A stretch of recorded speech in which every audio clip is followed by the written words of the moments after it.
All right, we're going to get started, everyone. I'll just do a sound check and see, Maria, can you hear us online?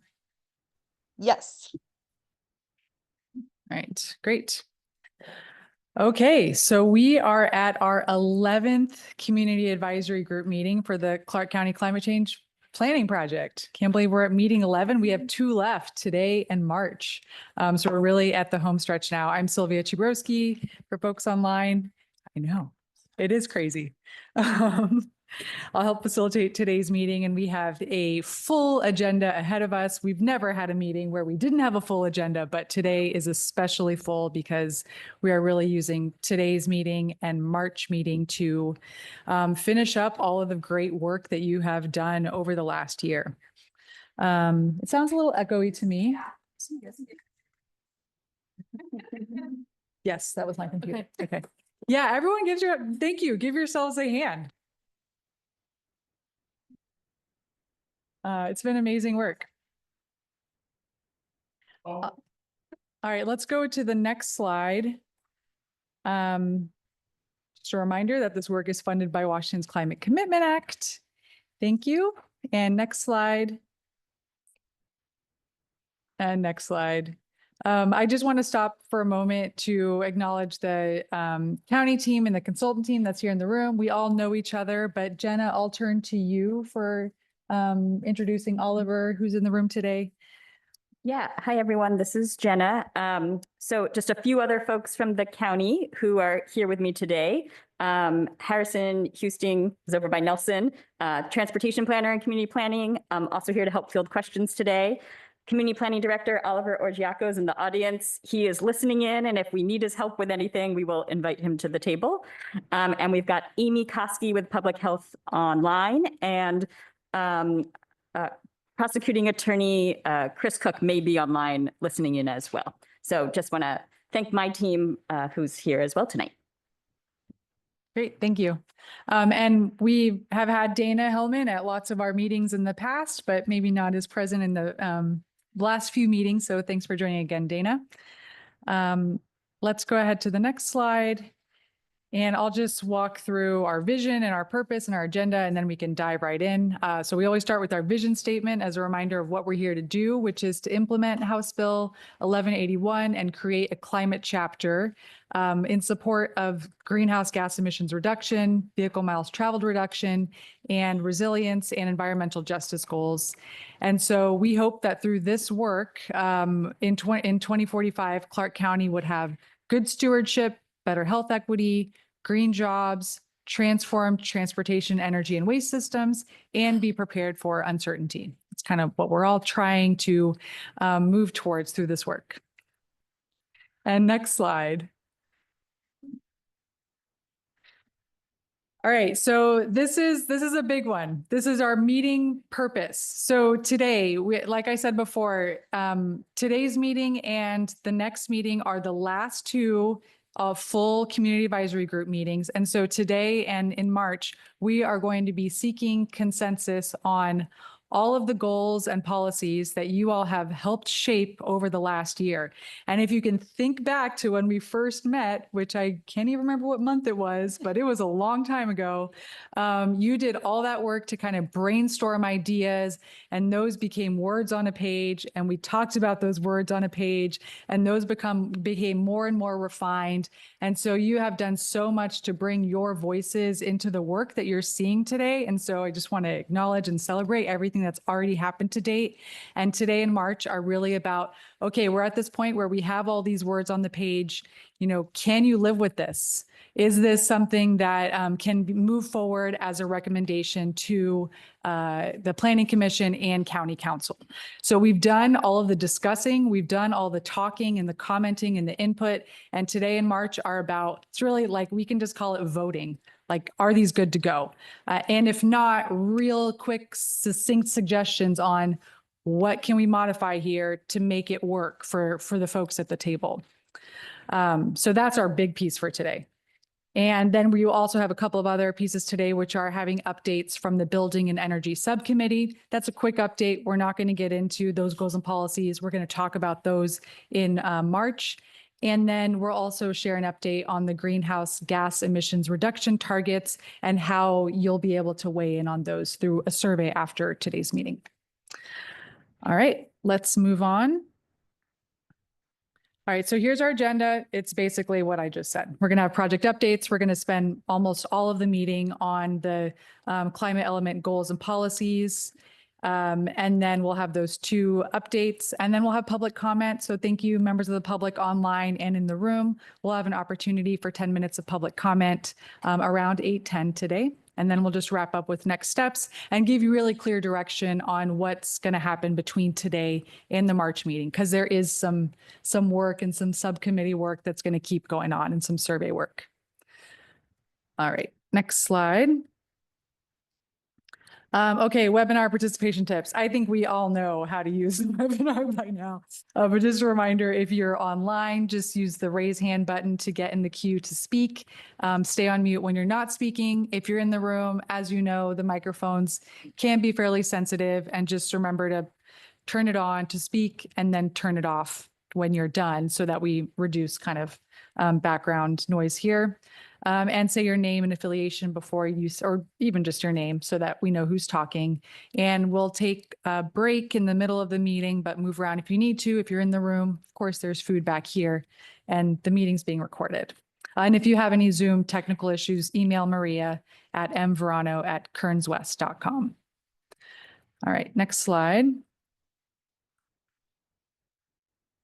All right, so our discussion guidelines today, we have a couple of new ones for today and March. So we always have our discussion guidelines of honoring the agenda, having a balance of speaking time, really listening to one another, focusing on the substance, and you all have just gotten better and better at all of that as we've been meeting. But for today and March specifically, we are focusing on solutions and seeking places of agreement. So kind of keep that as your mantra, right? We're looking for what are the solutions that are going to get us to consensus? Where do we have agreement? Rather than trying to have robust, deep dialogue on different things, because we're really kind of towards that end place here. And also throughout today's meeting, you all have done all this work to develop the goals and policies, and there are places where staff really may need to weigh in on whether the goals and policies are something that are doable within the county, right? They might not be within the county's authority or might be outside of the scope of the climate element. So staff may be weighing in more often, and I'll be looking to staff to make sure that we're headed in a direction that's actually supportable and doable within the comp plan. And also, if you're online and using chat, just a reminder to chat to everyone if you're sending a message so that it's on the public record. And next slide. Okay, we are going to look at our CAG meeting number 10 summary, or not look at it. We sent it out. Anyone have issues with it? If not, we'll just say it's good. All right. Oh, Nick, go ahead, Nick. Oh, thumbs up. Okay. Thank you. All right. All good. Okay. Thanks, everyone. Next slide. All right. I think that's it for all of the intro pieces, and I will turn it over to Jenna for some project updates. All right. Hi, everyone. Jenna again. And I'm going to start by talking about the materials in your meeting packet. So you should have seen them sent out online ahead of time, and included standard things like the agenda, meeting notes, and comments received since your last meeting, both from other CAG members, members of the public. We also included a correspondence of the Building and Energy Subcommittee. So if any of you are interested, you can read sort of how that conversation unfolded over the past few weeks. But I want to mostly focus on things we're going to be using in our meeting today. So the primary meeting materials, I printed a lot for those of you in the room, mostly because I wasn't quite sure what supporting documents might be helpful to you. So they're there if you want them, but if not, you can ignore them. I'll go through the printed copy. So we have the agenda at the top. Under that, you have a copy of today's slides. under that is a copy of the meeting summary that you all just approved. Okay, and then under that is probably the most key document for today's meeting. It looks like this. I don't know if people online can see it, but this is the document called Draft Climate Element Policies 22625 version. This is the document we're going to be having discussions off of and voting off of today. So this is the key document. The staple is on the wrong side. I apologize. So it is a little confusing, but so this is the main one Sylvia will be guiding us on. But behind that are some additional supporting materials. So we also printed out this is the summary of the results from the CAG pre-meeting survey. This is the like yellow and green grid. Behind that is all of the feedback provided on the survey. So this is a much bigger document, but if you want to go goal by goal and see what everyone said, along with their ratings, that document is in there. And behind that is the comment tracker from the pre-meeting survey. So this is the other one that looks like a table. And we'll talk more about this, but it's again, the survey feedback with some staff review categorization on there. Okay, and then at the very back of your packet are two materials related to building and energy policies. Again, these are not a focus of today's discussion, but they're here. We'll talk about them at the very end of the meeting, and they're for you to take home to read later. And so we've got a big one that's like a side-by-side comparison of what the building policies were before and what they are now. And then behind that is just a clean, simple version of the revised building and energy policies. Okay, so that's what's in your packet. And we will try to highlight what document you might want to look at different points in the meeting. Yeah, Sunrise. This is Sunrise O'Mahony. I'm just wondering, are these packets for the guests that are here too? Are we able to give any of that to them? Yeah, are happy to, I can grab some extras and in a moment, Okay. give those to folks in the audience. Yeah.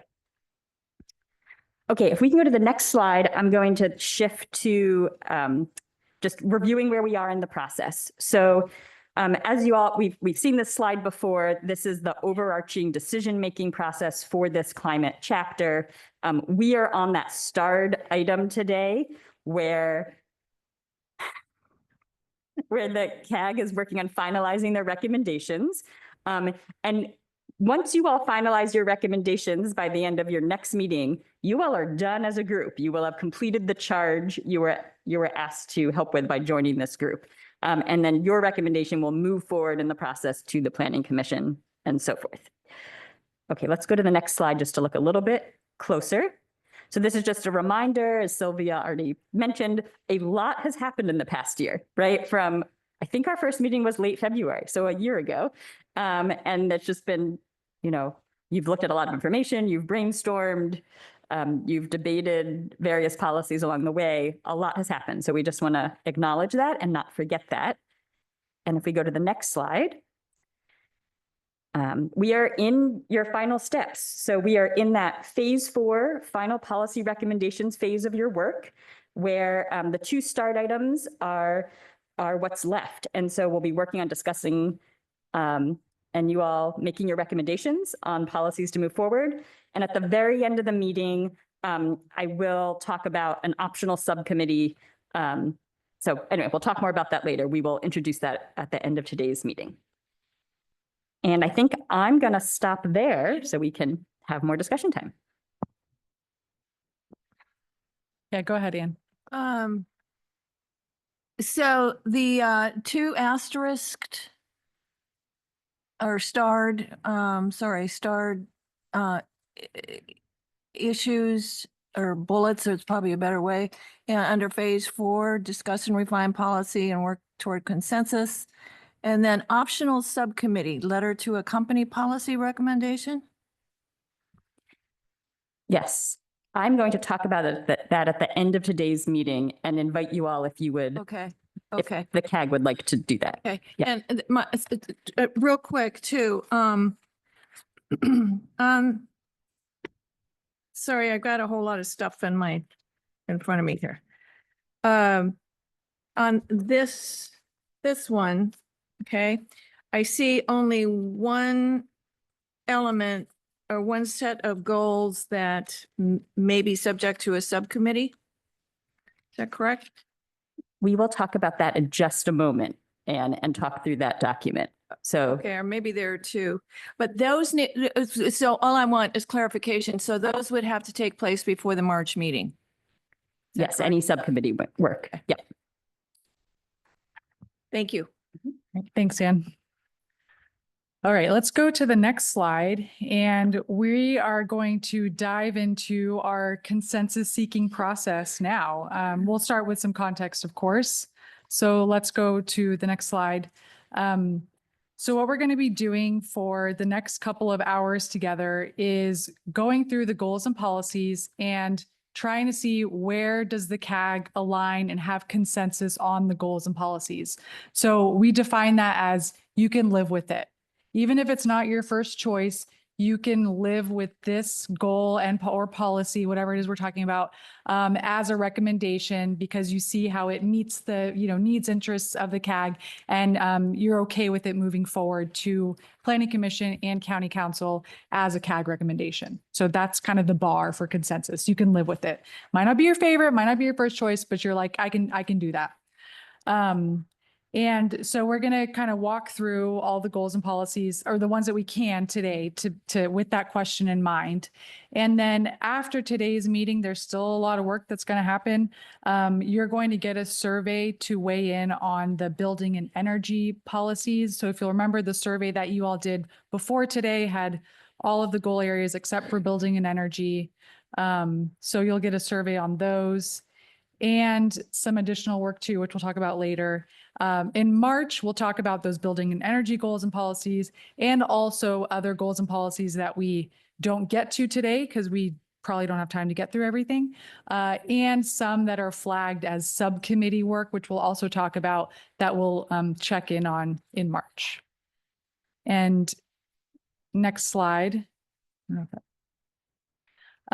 so before we get into our discussion, I do want to point out, so we asked you all to take the survey. Remember, just a reminder, especially for folks, members of the public who are following along, you are asked for each policy and each goal area to give it a ranking of 1 to 4. A 1 means I fully support this. A 2 means, yeah, this is good. It's fine. Maybe it's not my favorite words, but I'm fine with it. A 3 was meant, I have some substantive real concerns I want to talk about. And 4 meant I have real concerns. I really need to talk about this one. This slide here, it's not, you shouldn't be able to read all the words. It's here to show you there's a lot of green here, right? A lot of 1s and 2s. So you all are already showing a lot of support for what's here. There are some 3s and 4s for sure. And we're going to be talking about a lot of the goals and policies in those areas. But I just want to kind of reflect that we're really getting pretty far along. And so we might have some difficult discussions today, but when you step back, we are already in a place of a lot of support here. Okay, so I'm going to turn it over to Jenna to talk about what happened with the survey input, and then we'll talk about what our format is for today. Okay. So building off of what Sylvia was saying, when we got your survey responses, first we looked at the ratings and we were like, okay, there are too many 3s and 4s here for us to talk about every single suggestion that somebody has. So we spent a bit more time looking at the feedback to see if we could better understand, where people were raising issues. And so we documented that process that we went through in the document called the comment tracker, which was this one that's just a big table, and it has all of the feedback, and then you'll see some categories that staff created as we reviewed each piece of feedback. And they're basically, we saw 3 big buckets as we reviewed the comments. One bucket, which we're we're calling these quick check items. These were items where it seemed like even the people who were giving it a 3 or a 4, they seemed supportive of the policy, right? It was more about wording recommendations or maybe wanting to tweak it in some way, but there wasn't actually a concern with the underlying concept of the policy itself. And so this quick check bucket, we incorporated some of the suggestions that came from CAG members, but not all suggestions. And I'll talk more about that in a moment. But generally, quick check items, we're going to ask you to vote on at the beginning of this meeting, because we saw that generally everybody seemed supportive, even if they had some suggestions. The second bucket we saw were, this is where we saw some substantive either suggestions or questions or issues with the policies. So we flagged items as discuss, and staff, we've incorporated a few minor edits based on the feedback we saw from you. If it was, fixing grammar, making it more clear, but we have otherwise not revised those policies yet. We would like you all to have the discussion to then inform the final revisions we make to those policies. So the discuss items are intended to be where we spend most of our time as a group in the next 2 meetings. And then the third bucket we've labeled as subcommittee. And this was another instance where, again, it seemed like the people providing feedback and giving it 3s and 4s, they still seemed supportive of the policy itself, but there was just a lot of suggestions. And it was a little bit overwhelming when you had like 7 people trying to edit a sentence on, well, what do we do with that as staff? So we flag these as subcommittee discussions where staff can meet with a few folks who were heavy commenters in those areas, so that we have time to review and discuss. But we only anticipate some minor editing on those as well. Again, it seemed like people were supportive. So plan would be to work offline with a subcommittee on those items. And then they would come back as quick check items where everyone has quickly review the minor edits and vote on the March meeting. Okay, so we're going to expand on this, but that's the intro. All right, so next slide. Okay, and so just a reminder, our overall process that we're using for consensus, you already did the survey where you kind of gave your general level of support for each of the goal areas. And today we're going to do a quick check on the goal areas that had less concern, and that might have gotten a little bit of editing from staff. And then we're going to have deeper discussion on the goal areas that had more concern and ask you to put on the table, what are the issues? What are your proposed solutions? And then as a final outcome of all of this, there will be a report that goes to Planning Commission, County Council that shows where you have consensus. And if you go to the next slide, I believe this shows what that looks like. Go to the next slide. I'm going to switch what I'm doing here. So this is kind of how the outcomes are going to be reported for everything we do. So items that have full consensus, they're green here. Those move forward to the Planning Commission as your recommendation. Let's say there's, 70 items that have full consensus. Items without full consensus, let's say there's 30 of those. I don't know, I'm making up a number. We would record your votes and your names associated with that, and the key concerns or issues that were raised, and that will go to Planning Commission and County Council for their decision-making. So the power in items with full consensus is that Commission Council see this diverse group that basically spans all points of view that you might see in the county has agreed to these things. That carries a lot of weight, a lot of power. So we encourage you and challenge you to try to come to consensus as many things you can. Again, even if it's not your first choice language, but it sounds like a reasonable path forward to you. But if you truly cannot live with something, that'll just move forward as an item that does not have full consensus, and Planning Commission will kind of see all the different points of view and decide how they want to move forward on those pieces. So that's kind of the recording piece, and that's helpful to keep in mind as we vote today. And then go back one slide. So again, we're going to go through the quick check items in just a moment, and we'll ask you to kind of look at those on your own. And we're going to vote on all of those as a group. I'll show you how many that includes in just a second. And then when we go through the kind of more purple discuss goals and policies, we'll go through those more individually and have a little bit of time for discussion and seek your solutions. And maybe if Nicole or Maria, if you don't mind putting in the link to the 22625 version of the policies, this is really going to be what we're using for today. The color coding is helpful. You know, the blue means it's a quick check item. I thought it was purple, but maybe it's magenta is a discuss topic. So those are the ones we're focusing on today. Okay, let's go to the next slide and then I'll pause for a second. One more slide. Oh, are you going to go through this one now, Jenna? Yeah, that's. Okay. when you're ready. Okay, yeah, go back to Jenna. Okay, so we're gonna now focus on the quick check items, and I want to go into a little bit more around how staff decided what edits we incorporated into this draft and which ones we didn't incorporate into this draft that's in front of you. So, and I guess I'll hold this up one more time. I see I've already lost it in my pile. Yeah. Okay, so this comment tracker document, I described there's 3 major buckets, 1, 2, or 3. If something got a 1, it was a minor edit that got incorporated into the draft in front of you today. If it got a 2, we flagged it for discussion. And if it got a 3, staff is not recommending changes based on that piece of feedback. And then we broke down those items even in more detail. There's a detailed categorization in there as well as we reviewed your feedback. So I'm going to talk through some examples in terms of the quick check policies of those different types of categories and why we did or did not incorporate some of your suggestions.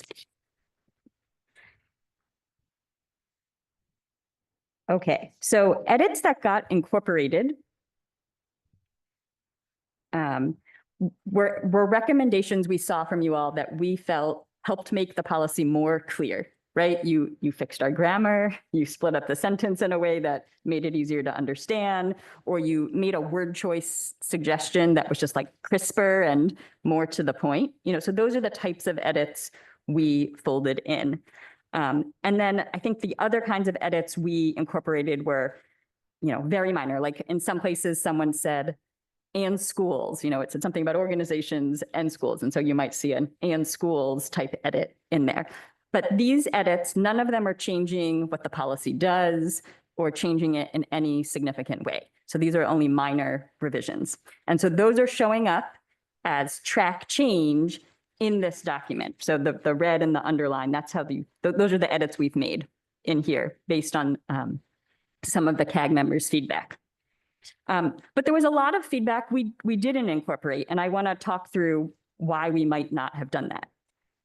So in some cases, people made some very specific recommendations, such as, you know, naming a list of local organizations that they wanted to see in a policy, or maybe suggested a specific grant they thought the county should go after, or a recommendation on like staffing for a certain policy, things like that, that were really detailed. And staff is very focused on keeping these policies at a really high level to guide 20 years of county work. And so those types of really specific recommendations, we don't recommend including because they're more of like an implementation consideration, right? They're too detailed from our perspective to belong in this list of policies. With that, I will say, we do look at them and say, okay, is what this person's suggesting, does it align with these policies? So we didn't just dismiss that you gave a specific suggestion. We checked that it was consistent with the policy list as well. Okay, so that's one category, things that were really specific. Another category is that we saw some feedback that we would consider outside the scope of this project. So one thing that we have been keeping front of mind as staff is when we see a piece of feedback, we have to ask ourselves, is this helping reduce greenhouse gas emissions? Or is this helping improve resilience to severe weather? And if the answer is no, to us, that's out of scope, right? So We saw some examples. There was some feedback related to some specific things around plastic, for instance, and that is really starting to get away from the core focus of this project. So that's an example of something we would label as out of scope. I think most out of scope items that we thought were out of scope are going to come up as in discussion. So we'll get to that. You'll hear us say that again later. Some other examples. We flagged a few pieces of feedback as inconsistent with a law, state guidance, or county's authority to do what you're recommending. And so one instance, I think, actually, there were a few people who gave some suggested wording around changing how we word and talk about our engagement with tribes in their feedback. And as a county, we have to make sure we're being really consistent with state guidance on how we talk about the county's relationship to tribes and recognizing them as sovereign nations. And so we use certain terminology like consultation in there. So anyway, so you'll see that that might be a reason why we suggested not incorporating the feedback, because it's just not consistent with the guidance we have to follow as a local government.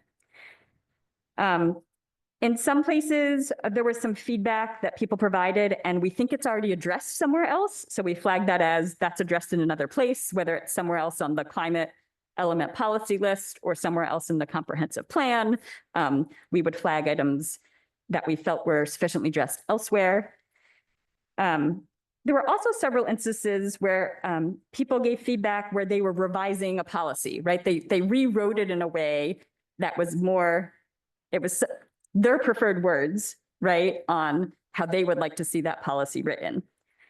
So when we read suggestions like that, if we didn't think the rewrite changed what the policy was doing, and it was consistent with how the policy was written, even if it used different words, we didn't recommend including that change, because you can use different words that sound stronger, but if you read the sentence and it still does the same thing, it's not actually changing it. And so we kind of use that lens. So for those of you who like to do a lot of rewriting, that was, you'll see that that's sort of how we bucketed some of your comments. In a few cases, some of you just gave us a comment, so we didn't do anything with it. We just, besides read it, because it wasn't actually a suggested change. And then we have a final bucket of another reason not listed here. And this is where there was something else sort of in our context and how we were viewing the policy, why we didn't recommend incorporating your suggestion. And I'll give just a couple examples of those. Okay, sorry. Goals 1 and 2 are overarching equity policies that we worked really closely developing with the EJC. So we were very hesitant to make any changes to them because we already got their blessing on them. So I think that's one example. Another example is sometimes there was some edits to language that was directly out of the legislation, and we want to make sure we're using language consistent with legislation. So again, specific to this policy, but there's other reasons why we may have recommended not incorporating the suggestion. Okay, I'm going to stop there because I'm taking too long. Great, thank you. And also, that was so much work. I just want to recognize how much work the county did in reading through, what amounted to hundreds and hundreds of comments and trying to figure out how to bucket them, how to categorize, and really giving a lot of thought to everything that was brought in. This was not just a quick exercise. It was a lot. So really appreciate that. And we'll move in, actually go to the next slide for just a second, and then I'll go to Monica's. I'm just going to set up what we're about to do, and then I'll get to Monica's question. We're going to ask you to look at all of the quick check goals and policies in this document that are blue, right? So it's all the things that have a blue bar next to them. And I think the link is in the chat at this point.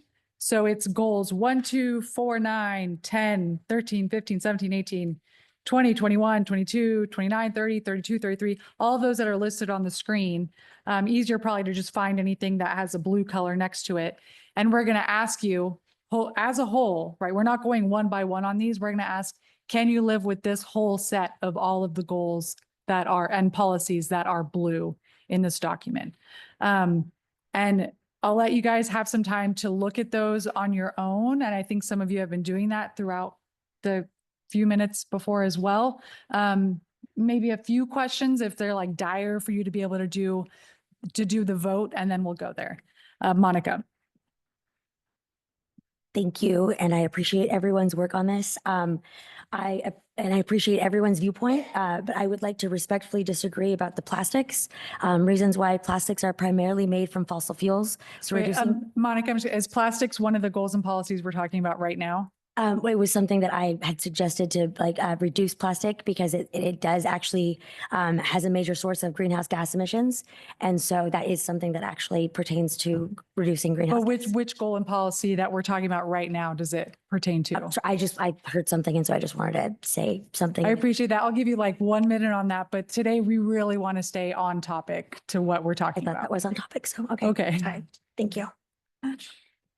And what I mean is, no, go ahead and take a minute, but what I mean is like, we really want to make sure that we're talking about the goals and policies that are on the list and coming to conclusions today. So I don't want to, I'm not trying to dismiss. I know you have so many great things to bring. So if you want to spend a minute on it, that's fine. But do you want to do that or move on? I'm gonna go look through my notes and find where I had put it, and I will get back to you. Okay, thank you. Nick, go ahead. Rule number one, I have a question regarding state law, I-2066. It says facilitate a just transition to net zero greenhouse gas emissions. How is that going to be possible with the adoption of that of I-2066? I think that was something that probably was talked about at the buildings and just, if you want to answer that. Yeah, and we'll get into it more when we get into the building policies. We are not specifying what fuel source and how, and we're saying net zero greenhouse gas emissions. I-2066 is making that very, it's a challenge, right? And we have to sort of navigate the pathway between the two bills because HB 1181 says do this. So we think the wording we have here is kind of following the narrow band we have with those two laws. I don't know if everyone agrees with that or not, but I guess that's the short answer, Nick, but there's more to unpack there. All right, thank you. And Nelson? Thank you. Jenna, maybe to help with your comments from the B&E subcommittee. At one point, we did agree that the verbiage should be as close as possible to net zero. So I'd like to see that reflected in this to Nick's point.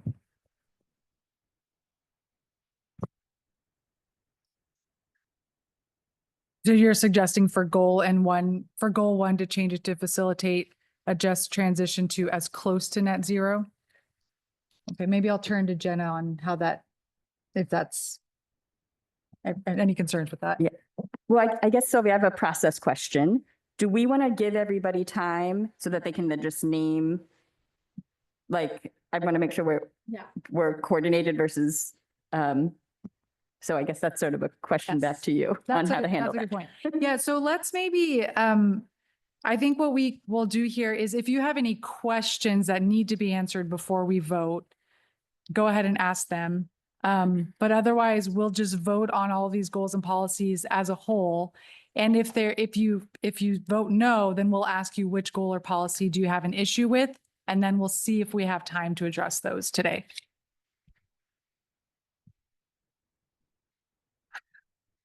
With just a few more minutes. And remember, these are the ones that mostly got 1s and 2s in the survey and have been edited with the kind of what Jenna talked about before, kind of minor edits, but not major edits. Yeah, Anne. So the vote is on goals 1, 2. The 2, vote is 4, on and all of the 9. goals that are on the slide right now. Yeah.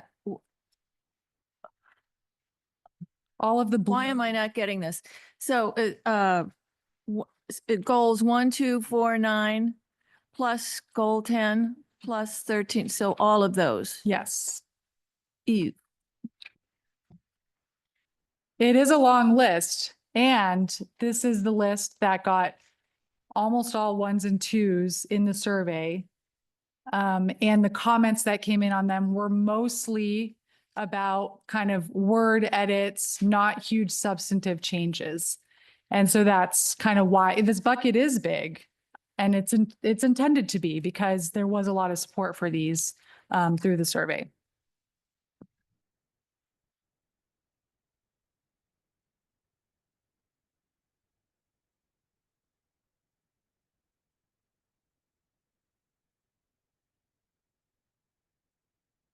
Yeah, Jessica.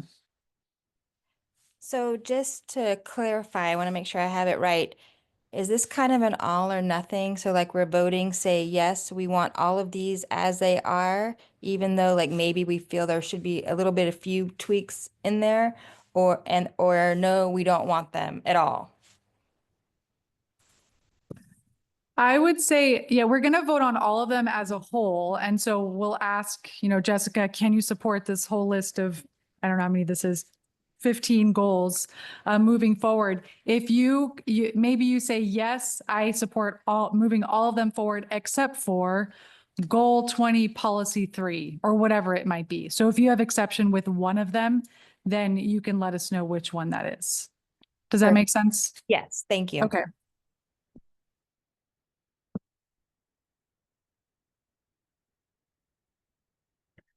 Yeah, and if you need a reminder, like this sheet here shows how people voted, or not voted, but gave input in the survey, if you want a reminder.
All right, let's give it 2 more minutes and then we'll do the vote.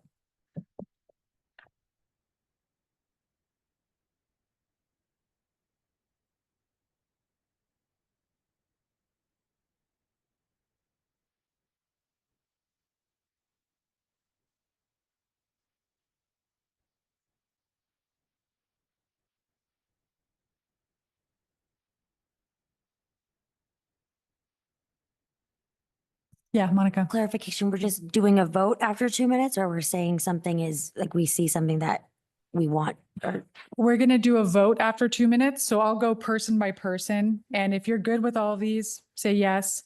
If you have a specific goal or policy that you have concern with, then name that one. awesome. Thank you.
All right, so I'm going to get us started on this and I'm going to go around the room in here first and then go online. And again, I'll just point to you and say, can you live with all of these that are listed on the screen here as moving forward as a recommendation? And if not, just name the goal and policy number that you have concern with, not what the concern is, but just name the number so that we can document that and then have a discussion. And we might not, I guess I shouldn't say we'll have a discussion. We will probably not discuss all these today. Some of them may go to a subcommittee. After the vote, we'll kind of see where we are and figure out what to do. So Brent, you get to go first. Yes to all. Okay, thank you. Noel. I can't stop. And the reason why What's the number? And it aligns. Goal one. And my concern is I think we discussed a similar policy in alignment with the building and energy kind of policies. Okay, And I'm concerned that if the language doesn't align across those two kind of areas, that we may have some okay, implementation problems. okay. So the language of goal one Yes. and everything else you're okay with though? Yes. Okay, I think they're as close as possible. Or something. alignment. Okay, thank you. Oh, If we had that someplace else, I feel like. by the way, your mic was not on, but for folks online, Noel was expressing concern with goal one because it might not align with some language that the building and energy policy has been working on. Okay, thank you. Dave. Yeah, this is Dave Rowe. On G19, there's a little bit concern about freight on rail tracks. And Okay. This is something that I've got reservations that Okay. we should have. So issue with goal 19. We're just going to name it. I probably shouldn't have let Noel go because that's what's going to happen is we're going to get to I'm good with everything. goal 19 is what you have an issue with. Yes. It's not on the list right now. Oh, it's It is. on the list. Goal Okay, we'll go to transportation. goal 19 Okay. later today. I'm Thank sorry. you. But for the ones that are on the list. Okay, so goal 19 you have issue with, but that's for later. With these on the list, any issues with these goals? No. Okay, so you're good with those. Justin. Yes, with the caveat of kind of trying to incorporate the passage of I-26 or I-2066 into goal one. So kind of in agreement with Nelson and Noel, just a small language change there, but all other policies I'm in agreement with. Thank you. And Nelson? Yes, with my previously stated concern about number Goal one. Okay. And Anne? Yes. Thank you. And Monica? No, but I thought we were just doing the policy one with the quick check. We're doing all of the goals that are listed here. Oh my gosh. Yeah, no. I guess because I didn't have time to go through all of those. Yeah, no. And are there any numbers that you want to point out? The only one that I got to is the 8th bullet point on what is it on P1 with the word other, removing the word other. So, and I have reasonings for it. So that's what I got right now. Okay. All right, we'll come back to that. Nick, Nick Massey, yes, with the caveat of number one to add that language. goal one. Okay. And Sunrise? So can't get this to be closer, but so I'm a little bit frustrated because I guess I didn't catch this in the email that we got all these documents, but I didn't realize that my mic's not working, I don't think. I didn't realize what we were doing. We can hear you. It's fine. And so I was really confused if I had known, I would have looked through all of the comments and I just didn't get it. Oh, thank you. So now I'm feeling a bit under pressure to go through all of those really quickly on the comments that I have. And I don't feel like I can responsibly give you any feedback on this when I didn't get the time. So again, I'm going to guess it was in the email, but I don't think I'm alone in this. I didn't notice. And so I'm just really I'm confused as to how I'm supposed to move forward. Okay. And I feel like it's important. You asked for our feedback and I feel like we gave it, but now I feel like I'm being rushed to make a vote. Yeah, I appreciate that. And well, maybe we'll address those issues in just a moment. And I do want to remind you all that these are the ones that had a lot of support in the survey. We have discussed them a lot at the past meetings, and there are a lot of goals and policies that had some more serious concerns. And so we wanted to devote more time in the meeting to some of those, which is why we structured it this way, since we only have 2 meetings to go through all of this. And this is Sunrise, and I hear you now, but I didn't hear that in the email. Okay. And so because I didn't catch that in the email, I would have been prepared had I caught that. And again, maybe that was me that, read through it and didn't see it, but I get it, but I am that person that had more comments. So I do feel a bit, again, I'll stop with that, but it's just frustrating. Yeah, I understand. Monica, and then we'll go online to folks. With me, I thought it was going to be, okay, quick check. And then, oh, these are the subcommittee ones, and then quick check, or then this is the time to discuss, like going like 1, 2, like through the 157 policies, like that way, not just like, oh, boom, there's all of them right there. Cause now I'm like, what? And it's just, yeah, I agree with Sunrise. And I did come prepared with like the rebuttals and all the stuff, but I just like, I thought it was going to be structured differently. And so now I'm like overwhelmed. And so just continuing on, I guess. So. Yeah, thanks, Monica. It's a lot to get through. And like, it's 157 policies. So it is a lot. I appreciate that. We'll go back to this in just a second. Yeah, Nick. I'm coming from the other side. I think we've had way more than enough time to prepare for this.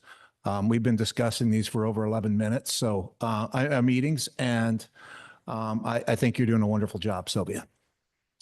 I also lost my husband last year, and so I was not prepared for the last September until December. So there was not enough time for everyone to go through them. Thank you. Thank you, Monica. Yeah. All right. So online, and I will make sure I try to get to everyone, but if I miss you, please let me know. Dawn, what are your thoughts on these goals and policies? I vote yes, with the exception of goal 7, which we could discuss later. Great. And when you say goal 7, oh, that's actually, okay, you mean for later. So you're good with all of these, the ones in blue. Okay. Next, Janet. Oh, wait, yeah. Yeah, I'm Janet Konevsky. I vote yes on these, and I agree with the caveat on goal 1 to align with I-2066. Okay, thank you. Mm-hmm. And Alana? Sorry, I kind of hopped on late, so I'm just going over the goals and policies. Could you come back to me? Sure.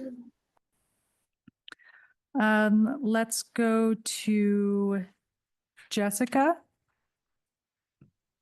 Hello, I am okay with all of the quick ones except for goal 1, policy 2, and goal 13, policy 1. Okay, thank you. And Terry? Good evening, Terry Toland. I'm yes with everything on this list, with the caveat noted on number 1, and good to go. Okay, so just goal 1. I think did I miss anyone online? Hi, this is Gabriela. Yes. Thank you, Gabriela. Apologies. Go ahead. That's okay. Yes, I'm okay with all of them, and also number 1 with a caveat on 1. Thank you. I didn't hear you very well. Can you repeat that again? Yes, I'm okay with, my internet is not very sustainable. I'm sorry. I'm okay with all of them, only with a caveat on 1 as well. Thank you. On goal 1. Okay. All right.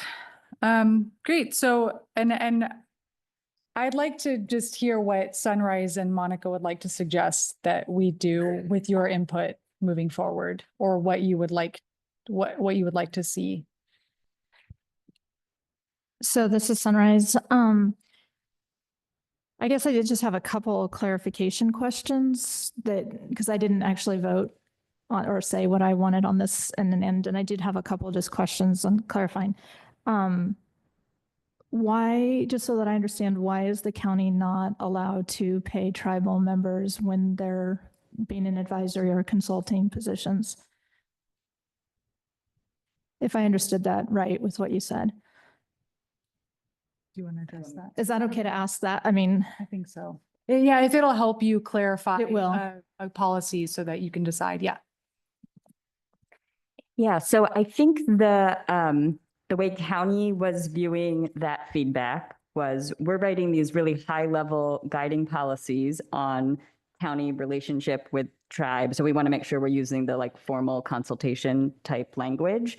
So there's no issue with county, if county wants to have a tribal liaison, you know, and set a position, like there's no issue with that. It just didn't seem, how we were viewing the purpose of the policy was how do you describe the relationship of a county government with a tribe? And for us, the guidance is to use that consultation language. So I think there's maybe the person writing the feedback maybe had a different purpose for bringing so it up. is the idea that, or the reasoning that when you have a consultant that you work with on the county, it would be, that person would be paid if, and so you're saying that you don't really need to specify that tribal members would be paid because it's already inherent in the language around a consultant? Oh, okay. Maybe I misunderstood what you were saying. So I think in terms of the consultation word is a government to government. That's sort of how, and I don't know if Oliver wants to chime in on this. Because tribes are sovereign nations, they interact with directly with the federal government and the state government. County, local governments were not on the same playing field as them, right? And the terminology used when, so we consult tribes, we invite them into our processes to weigh in if they want, but it is totally up to them if they want to participate. We can't tell a tribe what to do at all. So that term consultation is how it's used. But the paying of people, that's a whole separate thing. County can hire, have whatever positions it wants and hires, people. But so I think. So that's getting too much into procurement and HR? Right. I mean, that's a very specific, it's a different thing, which, so, I mean, I guess I could have categorized, I think that's a different thing than what this policy is about. So there isn't an issue with hiring people and paying them, whether it's to work with tribes or who are a tribal member, things like that. But it's a different issue. And I don't know, Oliver, if there's anything you can chime in on there.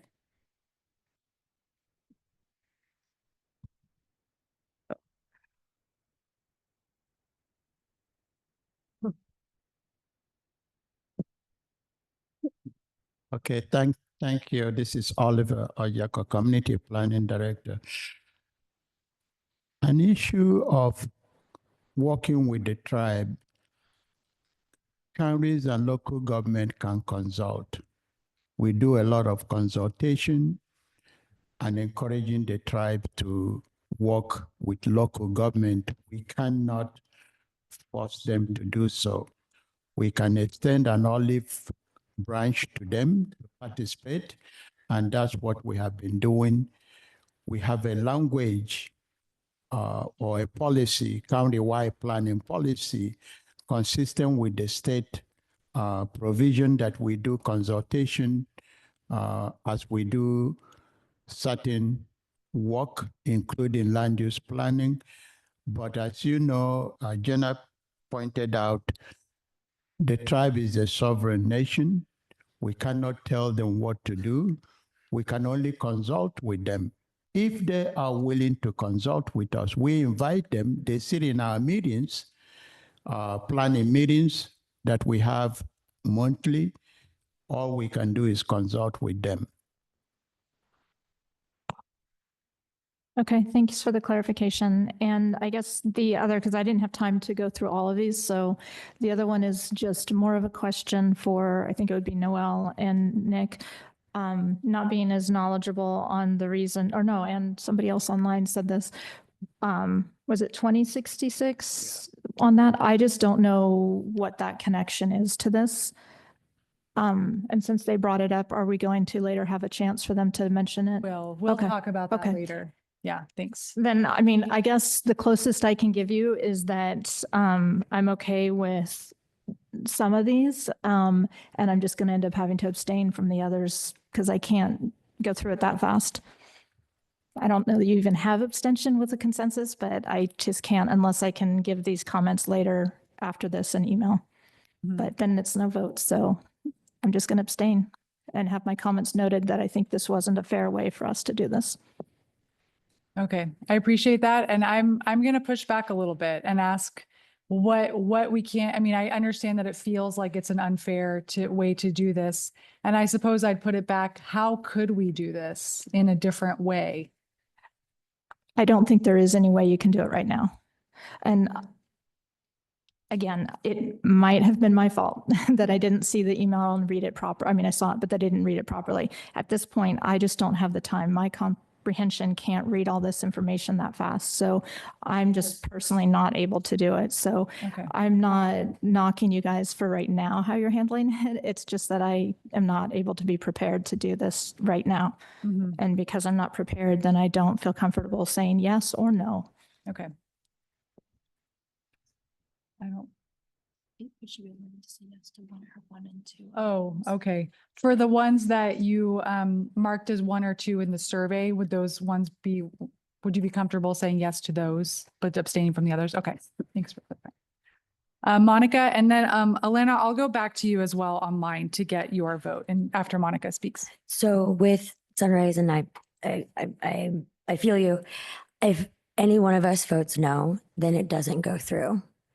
And so that's something that I became aware of. And so advocating at the Planning Commission and advocating with the county and having meetings with our council members is going to be vital in this. And so right now, we just, if we say no, then it doesn't go through.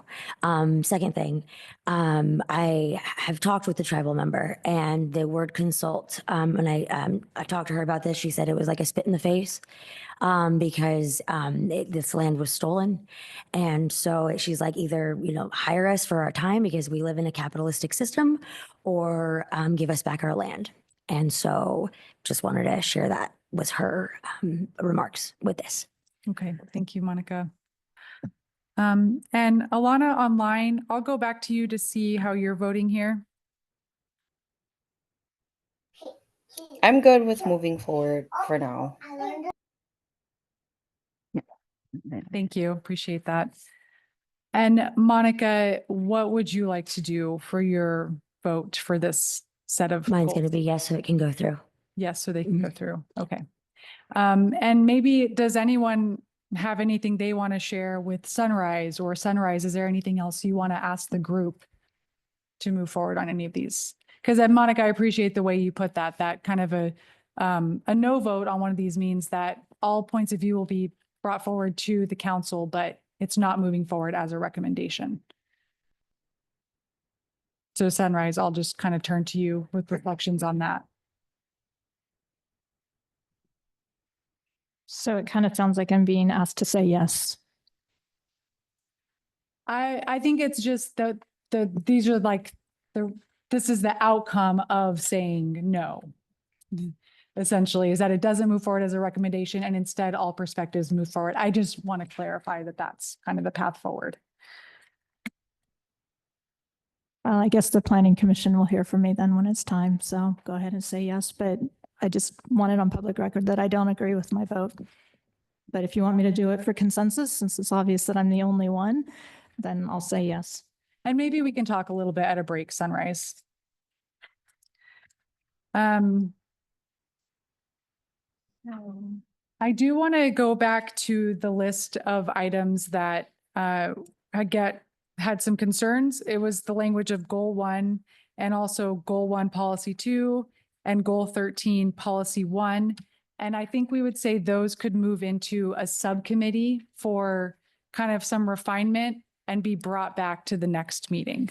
So those were the 3 that were kind of laid out.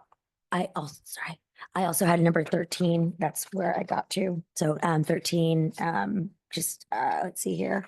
It's 13 and 14 is not up there. So yeah, 13, 13P1, 13P2, 13P2. Yeah, 13P1 and 13P1 and 13P2.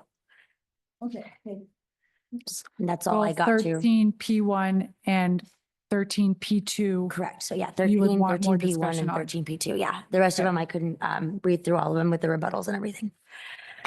So. Okay, great. Stars.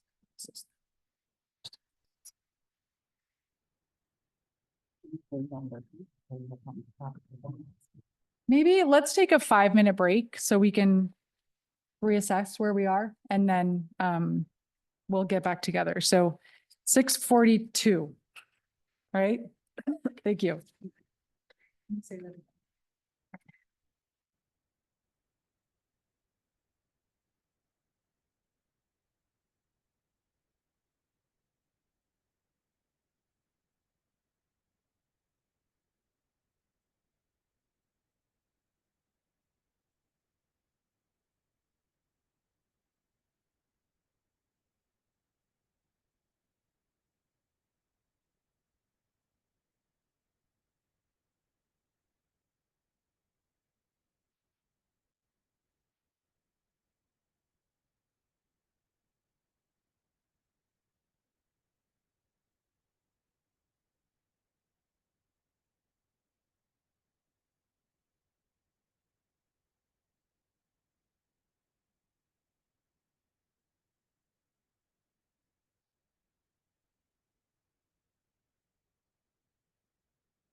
All right, we're going to reconvene here.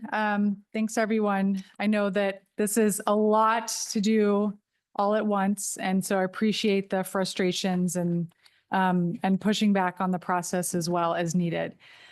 So I think where we are is we got a lot of support for many of these goals and policies that are in this quick check bucket.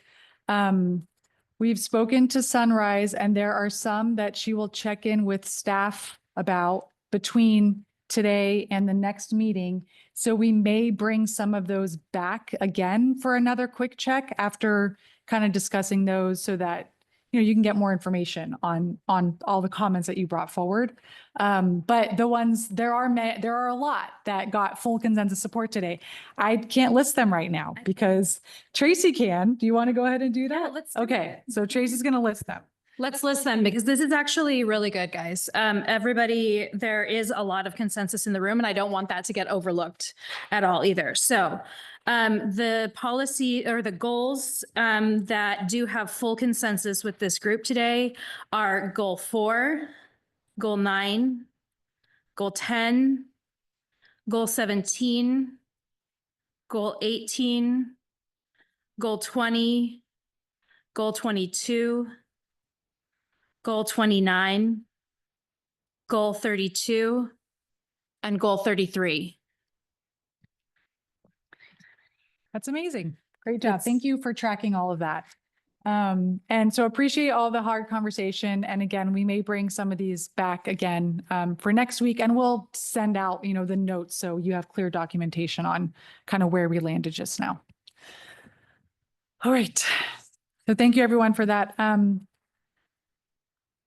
Let's move into, yeah, go ahead, Monica. Was goal 1 one of those goals or Goal not? 1 is not, oh yeah. So, and then the other piece is for subcommittee, which we'll talk more about what else is going into the subcommittee later. Subcommittee will look at goal 1 and goal 13 and a couple of the policies in there. So goal 1, policy 2, and also goal 13, policy 1, and goal 13, policy 2.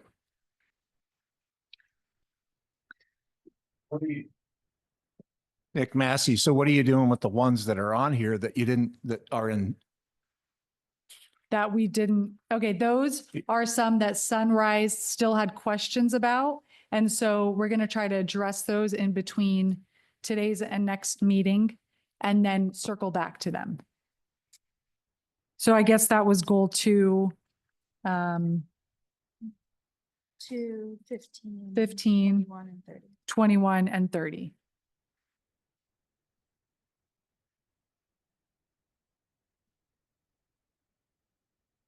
I only went up to goal 14 with looking through everyone's suggestions and everything and coming up with reasons why some wording should stay or should be changed to what other group members have said. And so I haven't gone through all the other group members, 15, 17, 18, like all the way to 33. I haven't gone to that. So I just wanted to make that clear too. Okay. Well, we can check in with you offline after today's meeting as well. Yeah. Then I need to have time to like go through all of their things. So yeah. Okay. All right. Thank you. Thank you. All right. Well, thanks everyone for that work. That's a lot. And now we get to go into our discuss bucket. So let's go to the next slide.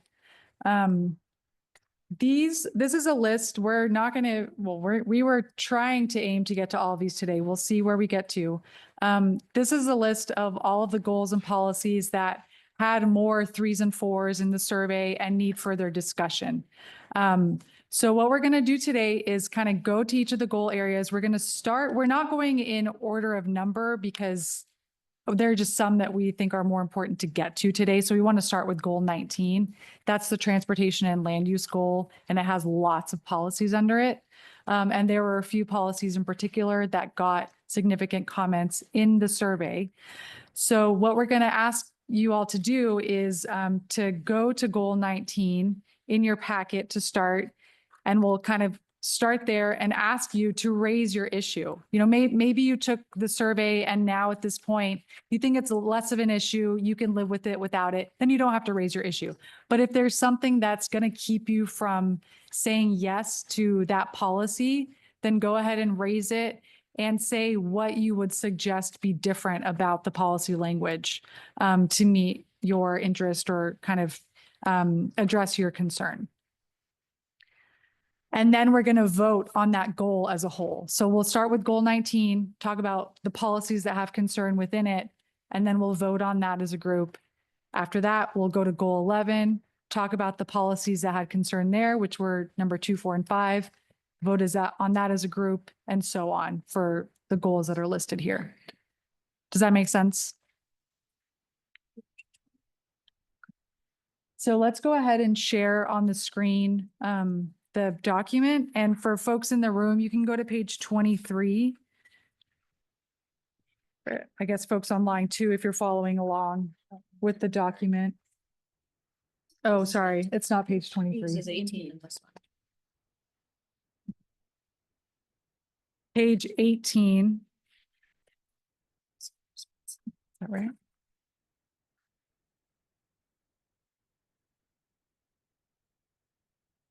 Okay. So for goal sorry. I need that list. Yeah, sorry about that. I just need a document.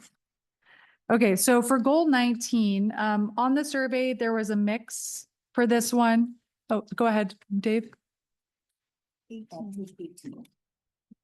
It's page 18 in the Oh, okay. Yeah, the best document to use is the one that's draft climate element policies 22625 version, or the one that I'm going to be referencing, maybe not the best one. Okay, so for goal 19 in the CAG survey, there was a mix of results. There were a lot of 1s and 2s, but 7 3s and 1 4. So there were some concerns with this goal here. So I'm going to ask folks, if you had concerns with the goal language here, go ahead and raise that and let's see if we can change that language to something that might work for folks. And we'll just spend a few minutes for each section here.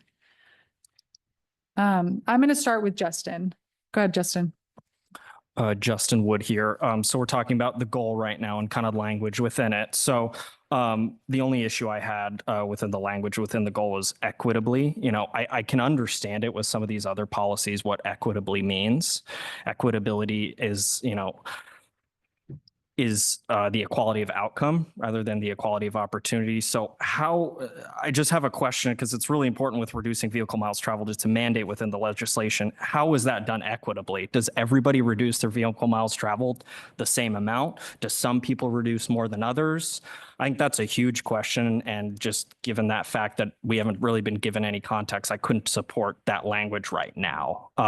So that's there. I have some other comments on the policies, but I'll kind of wait to give those. Yeah, let's just start with the goal language. And then if you're online and if you have a comment or response to Justin, please raise your hand as well. Yeah, Monica? Mine was to have equitably and sustainably reduce vehicles miles traveled. Okay, so you want to see sustainably in there? Yes. County staff, any thoughts on those words or how they're used here? Yeah, this is Jenna. I think when we use a word like equitably in this goal, and we use it in other goals, I think similarly, where we're using it very broadly, that's saying, hey, county, when you're working on projects that would reduce vehicle miles traveled, you have to think about equity when you're doing it. So that could mean, right, like who's going to benefit? Who's going to be harmed? Where should we prioritize projects, right? It's sort of so Justin, I read the broad, and I saw your comments, you kind of, is it this? Is it this? You know, is it economic equity? Is it spatial equity, right? I think when we just are using it very generally in a goal like that, we're saying, think about this from many different angles on where this should happen, who would benefit, who would be harmed, those kinds of things. So, I guess that's my initial response, is that it's very broad in terms of how it's being used here. Justin again. So I just did a little research on the Department of Commerce's website on how they define equity, and it is equality of outcome. So I think just a little more context around that. Totally appreciate the response. You have to look at all things and make it equitable for all people. But I think really just some key context around this. We're talking about how people travel. So it's pretty important. Thank you. Okay. And I'll ask, I know there's other hands up, but Jessica, Justin, with that explanation, are you okay with equitably in there? Or is it still a concern? It's a little vague for me, just to be quite frank, looking at all who's going to be deprived, who's going to benefit. I need more context around that. I would need an example. And I feel like a lot of what we're asked to do is just kind of going into the fog here. You know, I have some other comments about anti-displacement policies, and we've been giving kind of crude definitions, but really, again, examples. I know we're still developing these policies, but some sort of an example from across the country would be great. Lots of 10 cards up. So I'm going to go to Monica and then online to Jessica and Gabriella, and then this way. Go ahead, Monica. For the, for the equity part, the policy aims to reduce vehicle trips and miles in the county by promoting sustainable transportation.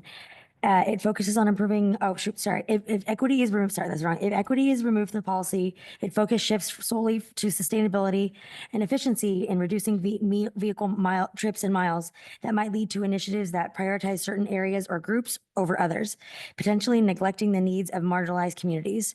Without the emphasis on equity, transportation improvements could disproportionately benefit wealthier or more accessible neighborhoods, resulting in increased disparities in access to transportation options and resources within the county. Thank you. All right. Thank you, Monica. Jessica? Hello. So I just had a comment of adding zoning to the goal.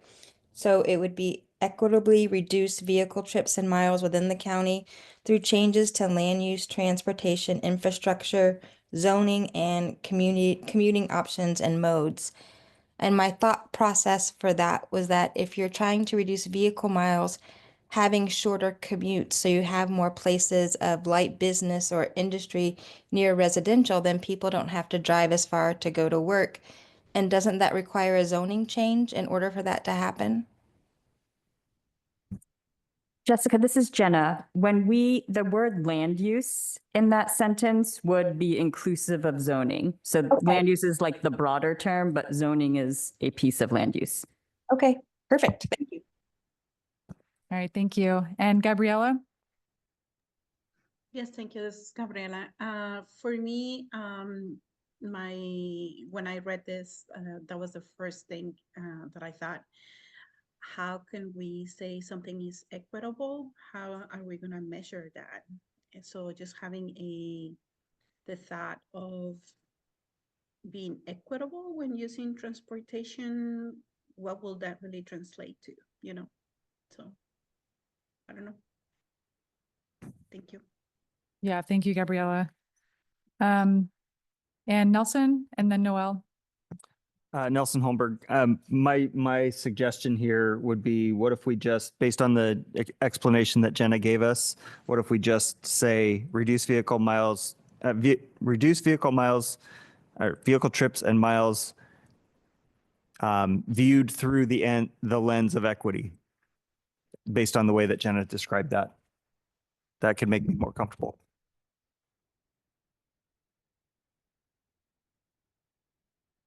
Okay, so I'm hearing reduce vehicle trips and miles viewed through the lens of equity. Something like that. Yes. Okay. We'll put that on the table and then see what others have too. Noel? Noel Levern. I would agree with Nelson, or potentially removing the word equitably, because I think it already implies that it's kind of it's a broad sense of reducing vehicle miles traveled. So. Okay. Thank you. And Sunrise? So Sunrise O'Mahony, and I guess I just need a clarification is all. On P5, where it's saying reduce. And we're doing just goal 19, the language there. We'll go to Literally P5, just- literally just the one. Yes, but we'll go to you for P5 later. Dave? Yeah, equitably is really a stickler for a lot of us. A good example we're having in our county today is IBR. They have tolls. How could tolls be equitable? So we have to make a statement saying that equitable is for everybody, not just rich people that can pay tolls. So I just would like to see that. How do we put this equity behind this? Okay. All right, and Nick? I'm going to take exception to rich people pay tolls. All right, the tolls are actually not in goals and policies at Okay, all, so. well, and again, this is going to my point that we're a pay-as-we-go society. Why should people that don't drive cars be taxed the same rate that people that do? All right. So And this where's the is- we're equity getting there? into Where, to comments. Justin's point, where is the equity there for somebody that walks to work and somebody drives to work? They're not equal. They shouldn't be burdened by gas taxes. They shouldn't be burdened by any of this stuff. So I think it's a pay-as-you-go type of deal, that if you want to drive a gas car, you're going to have to pay the taxes on it. If you want to buy an electric car, you're going to still have to pay tolls on that when you go across the river. You have to pay your electric fee. There's a bill in the legislature right now that says there's going to be a use tax to drive that car. And so reducing miles traveled is going to be burdened on people that own vehicles. All So right, there's no Thank equity. you, Nick. And let's get back on track to the actual words in the goal, please. I'm Thank going there. you. So remove equity from this and come up with something else that says reduce miles traveled by vehicles or something. Okay. And let's go, is this a new comment? Go ahead, Monica. An example of equitably in this context would be ensuring that low-income neighborhoods receive equal access to public transit improvements as wealthier areas do. And another one is provide safe bike lanes and pedestrian pathways in underserved communities to ensure all residents can travel safely, regardless of their social economic status, is another example. Thank you for the examples. Justin and then Sunrise. And then I'll kind of take a pause to see where we are. Justin Wood, just wanted to make a suggestion for the group here. You know, we could strike equitably and put holistically reduce vehicle miles traveled, or I would also be supportive of Nelson's wording, reducing vehicle miles traveled through an equity lens or something of that nature. So just wanted to offer that. Okay. And Sunrise? I was okay with the wording, but I'm also okay with the way that Nelson, even though you nodded at the holistic. So if you change your mind, then I'm not going to agree with you. But if saying an equity lens is that much different than equitable, to me, that I'm okay with that. So I know we're not asking for a vote, but I'm just echoing that. Yeah, well, and I am hearing general support from folks on changing this to something more like reduce vehicle trips and miles viewed through an equity lens. And I'm seeing head nods. Maybe, do you mind maybe just making that as a track change edit? And we'll put that, we don't have to vote on it right now, but when we vote on the goal as a whole, we'll put that language up there and see if folks are okay with it. And Monica? I was just going to say, I like both Nelson and Justin's recommendations. Great. So I just wanted to make that known. Thank you. Okay, perfect. All right, so we're going to move on now to policy 1 under goal 19. This one also had some comments in the survey. And again, so we did the language of goal 1. We're going to go through some of the policies and then we'll do a vote on all of the goal 19 goal language and policies. What are the concerns with P1 and what are your ideas to fix it? I'm going to go to someone else first this time. Nelson. My concern is, other than a reference to improve air quality, I'm just not completely understanding how this gets us toward our goal of emissions reduction as that's my broad statement there. Okay, so general question, is that, do you have an answer, Jenna? Yeah, Nelson, so this policy came out of, it wasn't here a couple months ago. And then in reviewing policies with the EJC through the equity lens, certain things were coming up related to some of the policies on this list. And rather than repeating ourselves, like, with this policy, make sure you think about prioritizing overburdened communities. And this policy also think about overburdened communities. We created a policy that was kind of clumping all those equity considerations in one to apply to all the policies below. So by itself, it's not doing anything, but it's meant to implement policies under this goal too. It's basically putting equity considerations as a policy for the rest Okay. of the goal. Thank you. That helps. All right, thanks, Nelson. And Justin? Justin Wood. So really, I think the only issue I have with policy 1, and it's not really an issue because I do agree with anti-displacement strategies. So I just want to read the sentence just so everybody knows. Anti-displacement strategies must be designed and implemented in coordination with policies under this goal to discourage displacement of vulnerable population groups due to gentrification, something I totally agree with. However, there are totally different views of anti-displacement policies. Some, I think, would be more pro-development. Some would really, I think, restrict private development in some cases. So in coming and offering solutions to this group, I think I would be for anti-displacement policies like job training and access for existing residents. That's trade, property management, manufacturing, engineering, et cetera. I would be for community land trusts, something that Habitat for Humanity uses in our community. I would be for a right of first refusal. So if somebody wanted to sell their apartment building or their condominium building, those residents would have that opportunity to purchase that. There was a change, I believe it was 2 years ago, to the Residential Landlord Tenant Act that allows residents within manufactured home communities to have that first right of refusal. So I think that's a great policy. Things I don't think the development community would be for, and I think would increase the cost of housing, would be mandatory inclusionary zoning.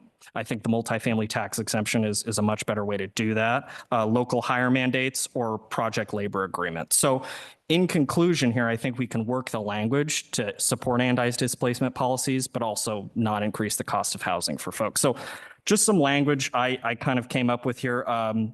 So anti-displacement strategies must prioritize public-private partnerships and discourage policies that increase the cost of housing for all, would be that language there. Thank you.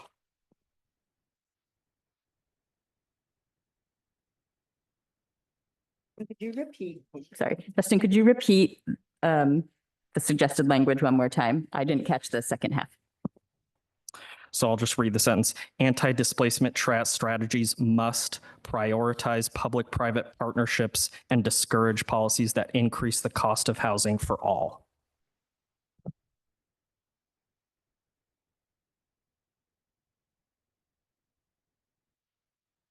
I'll see if there are any reactions to that maybe from staff first and then from the group, just, authority and comp plan wise. This is Jenna. I'm still processing. I mean, I think, I think there's something there we can adjust wording. I feel like I need to process what Justin was saying a little bit, but I don't think I have a concern with the general idea of tweaking the wording so that it's promoting anti-displacement. And just sort of for other folks in the group, if we improve the walkability of a neighborhood, right, it's likely property values will increase. Like it makes it a more desirable place to be. Like that's the example of what could cause gentrification and potentially push people out of a community if we don't have these anti-displacement strategies in place. Yeah, so I guess no immediate concerns, but do want to think about the precise wording a little bit more closely. Okay. And so maybe this is one where, Justin, you brought some words that are important to you, but they might not come in the exact manner that you said, but generally it sounds like what's important to you is that the anti-displacement strategies prioritize public-private partnerships and discourage increasing the cost of housing, however that's included. Yes. thank you.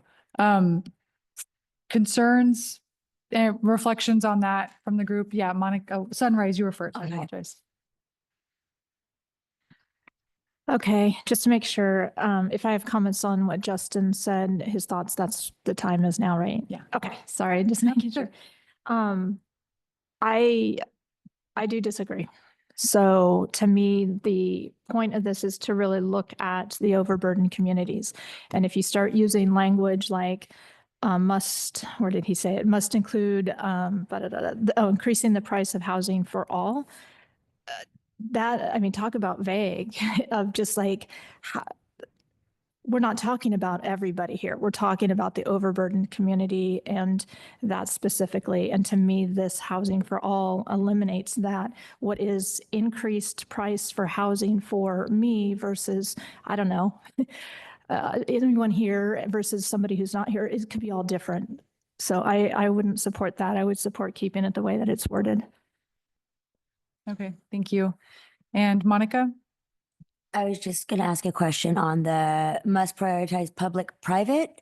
Is there supposed to be an and in between that, or is it just reading public-private? Justin here. So I was referencing public family tax exemption. Thank you. I'm going to agree with Sunrise on this one. Okay. Any other thoughts on the proposed change? All right. Well, let's keep moving to another policy. I'm hearing some disagreement on that one, and we can, And Gabriella online. oh, thank you. Gabriella, go ahead. Sorry, I couldn't raise my hand or take off my microphone off. I'm sorry. I agree with Sunrise. We cannot say the wording for all when we're talking about marginalized communities. So maybe we can look at that language further later. Thank you. Okay, thank you. I wonder, it sounds like the concern is with if it was the price of housing, period. Do folks have concerns with that? Say that again, please. It sounded like discourage policies that increase the price of housing, period. This is Sunrise. Or I guess it's supposed to be increase. Yeah, sorry. Policies that increase the price of housing. Go ahead, Sunrise. Yeah, so this is Sunrise. I really support the way that it's written because again, the point of this is displacement of vulnerable population groups due to gentrification. And you start putting the way that he's got it worded. And I feel like that's, again, getting rid of the whole point of it. Okay, thank you. All right. Well, let's leave that one for a moment and go to some of the other policies. The next one that had issues was policy 2. So goal 19, policy 2. And I'll ask if folks had issues on this one, and if so, what was the issue and kind of what's the proposed solution? Yeah, go ahead, Monica. I had an issue just with the word encourage. And I switched it to the word advocate. It carries a stronger connotation and indicating a more active effort to support and push for mixed land use practices. It implies a commitment to influence decision-making and stakeholder engagement, making it a more assertive choice in conveying the intent to drive change.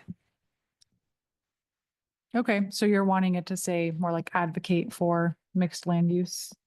Yeah, go ahead, Jenna. Yes.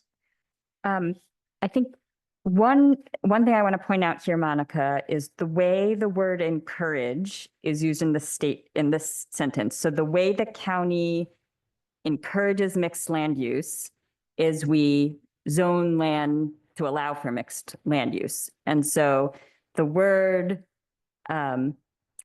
encourage here means that the county allows it, like through our land use zoning, whereas if you were to switch it to advocate, that would change the meaning of this policy to the county advocating for something that it actually has control over planning. Like, so I'm not quite sure what you're suggesting makes it stronger. I think so anyway, so I just wanted to point that out. Thank you for that explanation. I was hoping we could get, like, I think this was suggested before, like a glossary or a dictionary of what the words actually mean for in the context that they're being said. That way there's an understanding and not just like what, like, oh, what does that mean? So I'm hoping that will be created for that. And so Jenna, I am fine with the word encourage. And Great, thank you. That's helpful. And I'm going to go to Jessica online and then to Nick. Go ahead, Jessica.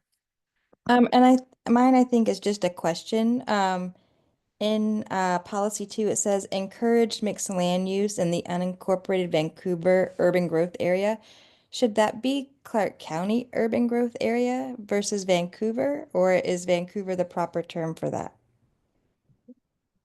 Yeah, thanks for the question, Jessica. Vancouver is the appropriate term in this case. That is what we call the large unincorporated urban area in the county. Yes, we saw your comment, but Clark County urban growth area would not actually be the right term in this case. Okay, thank you. Yeah, go ahead, Director, or do you want to go first, Nick? Okay, thank you. Director? Yeah, did you have something you wanted to add? No, I was going to comment and support what Jenna was saying. So thank you. Okay, great, thank you. All right. Okay, so I think I'm hearing like great clarifications on this one, but no suggested changes so far. All right. Then let's move on to policy 4. I'm skipping policy 3 because there weren't really issues in the survey on that one. Noelle? Noelle Levern. My note is that where it says 15-minute communities, I think that's restrictive. I think it should be communities. As, for instance, what if we at some point can have 5-minute communities, or we have, we have so many different types of communities. So if we pull out 15-minute and we say, which daily needs can be met by walking, riding, rolling, and transit riding. So we're not being so restrictive. And I'll see, was there a reason for the 15 minutes, Jenna, in there?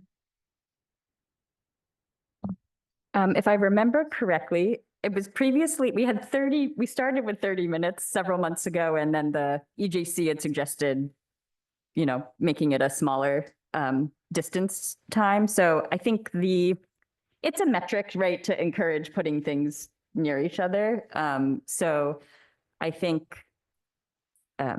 it could be 15 minutes or less, or whatever, it doesn't have to be, anyway, so that's the history. I'll stop there. Yeah, that's all. But the concern is that the number might. Yeah, I mean, if we're going to go with a number and we started with 30, I would feel much more comfortable with 30 or less than 15 or less. Just because, again, so restrictive. Okay. All right, well, let's come back to that. Let's see what other comments or concerns there are. Monica, and then I'll go to Justin, Dawn, and Sunrise. But yeah, go ahead, Monica. so like it was just, thank you. Like it was just said the EJC recommended it. So it's from a lens from people who are marginalized. 15 minutes makes sense. And that's what a trend is going on right now. And also driving to Portland is 30 minutes. It just seems like too long of time. And also I would advocate for 15 minutes or less in the language, communities. But also what would be, the change if plan was changed to develop? Would that be, would it change it? And I'm fine with plan. I just wanted to know if it would change it. This is Jenna. I can answer that part quickly. So, the county doesn't do development. We only plan, like we create the maps that say what can happen where. So plan is the appropriate term for what the county can do in this case. Awesome. Then I agree with keeping it at plan and everything else I just said too. Just remember the EJC wanted this. Yeah, thank you. Justin? Justin Wood, really I would really agree with Noel. I think the 15-minute communities really hamstrings things we can do. I also think, this is a vast area. We're talking about the Vancouver unincorporated urban growth area. There's a lot of land there. And I think some of the concern I have is centers and corridors. So are we citing, a lot of our housing along corridors that have a lot of particular matter 2.5? So when we're talking about air quality, how does that interact with it? Also, it'd be great to see some ownership opportunities kind of within these 15-minute communities. Just, I think some language there, but support the policy, just not the 15-minute connotation there.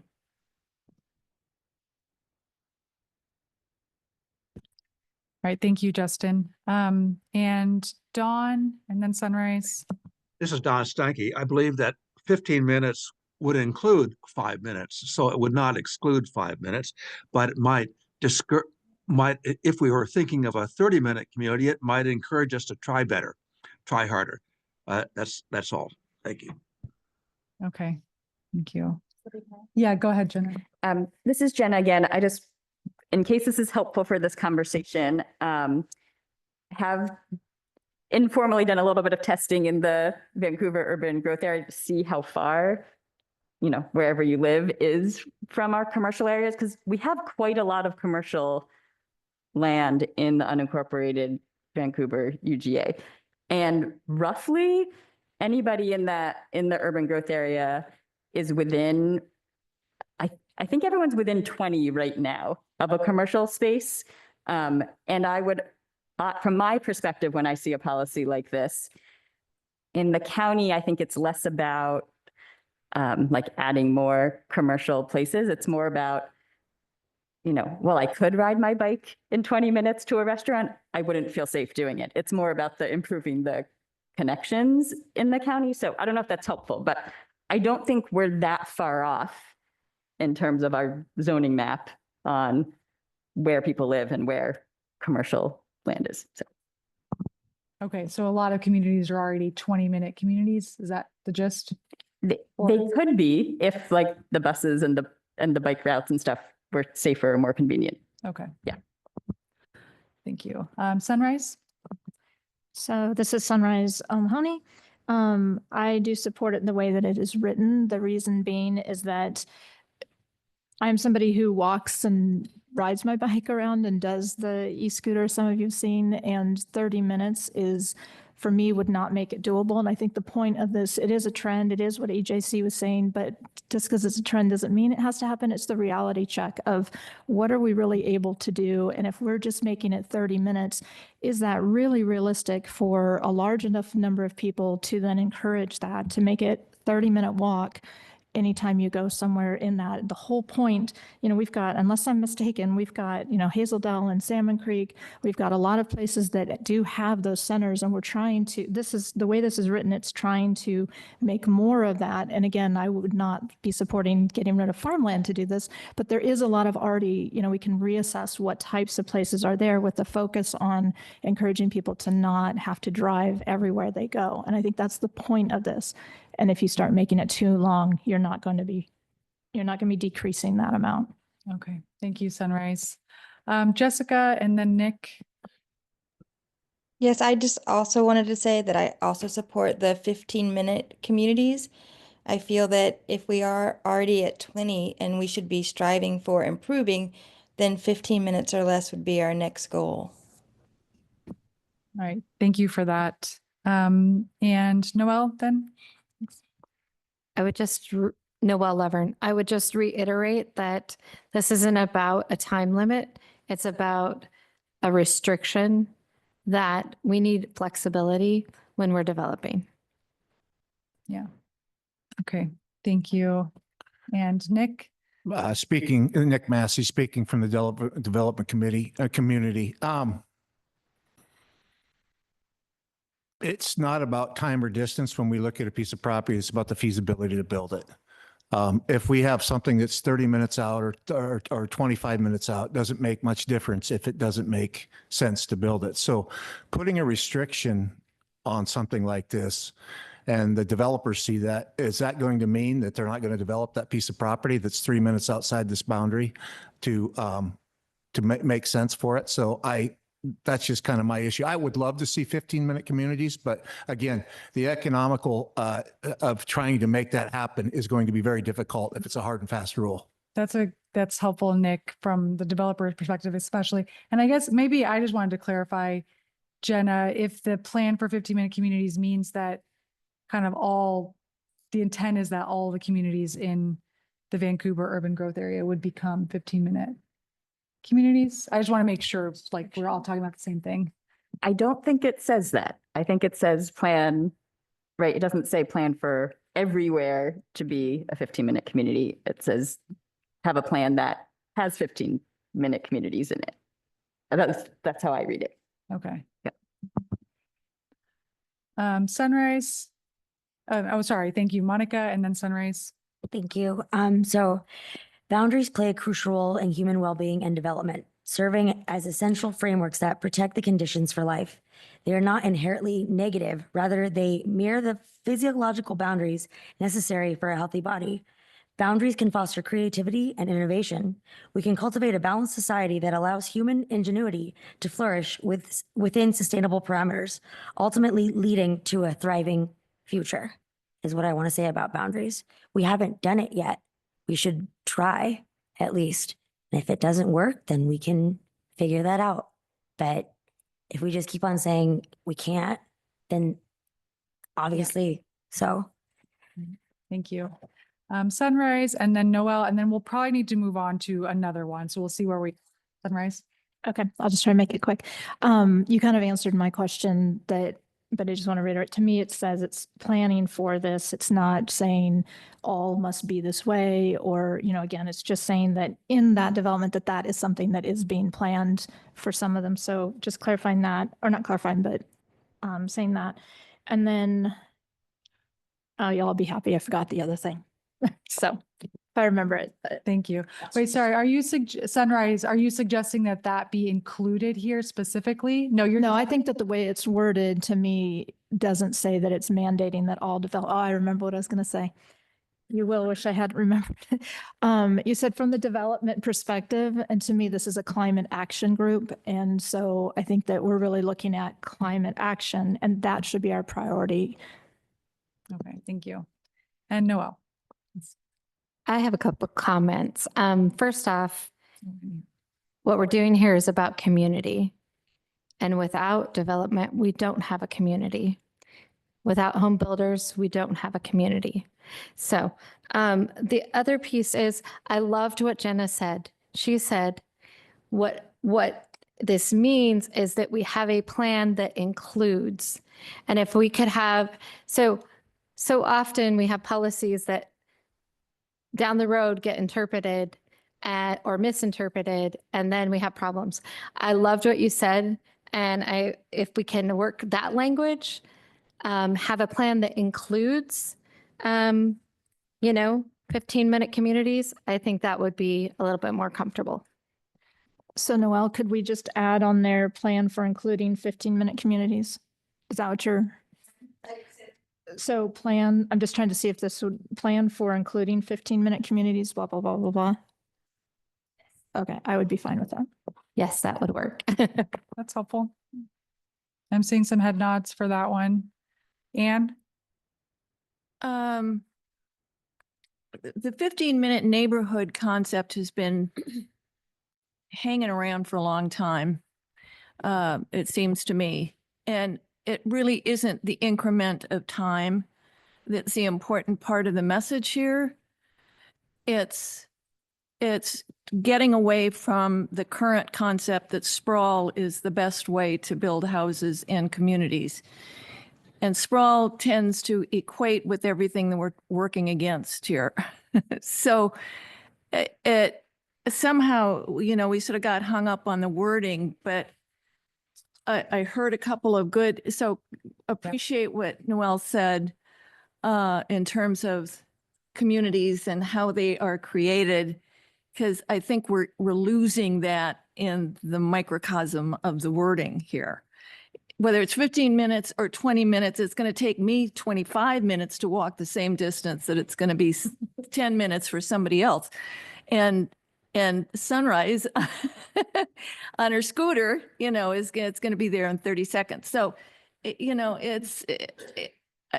Yeah, thank you. maybe we Ann. can move away from that. Justin, you said something like central core or something with the word core in it. Because that's the concept, is Yeah. that there's a mixed use center within walking distance of lovely residential buildings, maybe some multi-family dwellings, surrounded by a buffer of ag land or rural land or open space, whatever that tends to look like. And that's, I think that's the original concept of the 15-minute neighborhood. Thanks, Ann. Yeah, that's helpful. And I'm going to respectfully ask that we keep moving on to another policy at this point. I feel like I was hearing a suggestion that was resonating with folks to change this slightly to say plan for including 15-minute communities, which still allows the 15 communities to be there, but maybe doesn't, am I wrong? Ann, sorry, no, I mean, I don't want to just. Yes, right. Yes. And so I think that's maybe the plan for including 15 minutes helps address that a little bit. We live in a world of loopholes. And so I don't want it to be like, oh, well, you know, include it, but does it include how many? Like well, we just did one this year, so that's fine. And then we'll just, you know, keep on doing the same thing over and over again. That's what scares me, is that we live in a world of loopholes. Right. So I just have to say, I think to your point, Anne, so the city of Vancouver has now abandoned the term 15-minute communities in favor of growth nodes, like you referenced, Anne, because they realize the city's so big and they can't really develop 15-minute communities. Not only that, but they had a significant amount of pushback from the term 15-minute communities, which is a politically charged term. So I think we should rework this. I don't think we should be using 15-minute communities. And I think that we use a growth node, growth hub very much to policy to encourage mixed use land use in unincorporated Vancouver urban growth area, to locate many activities near each other and locate mixed use land near public transit stops, and enhance and encourage multimodal access to those transit stops. Like, I don't think we need both those policies. Thanks.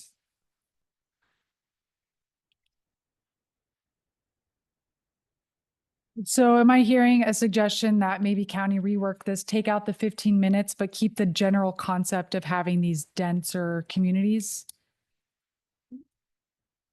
Policy too.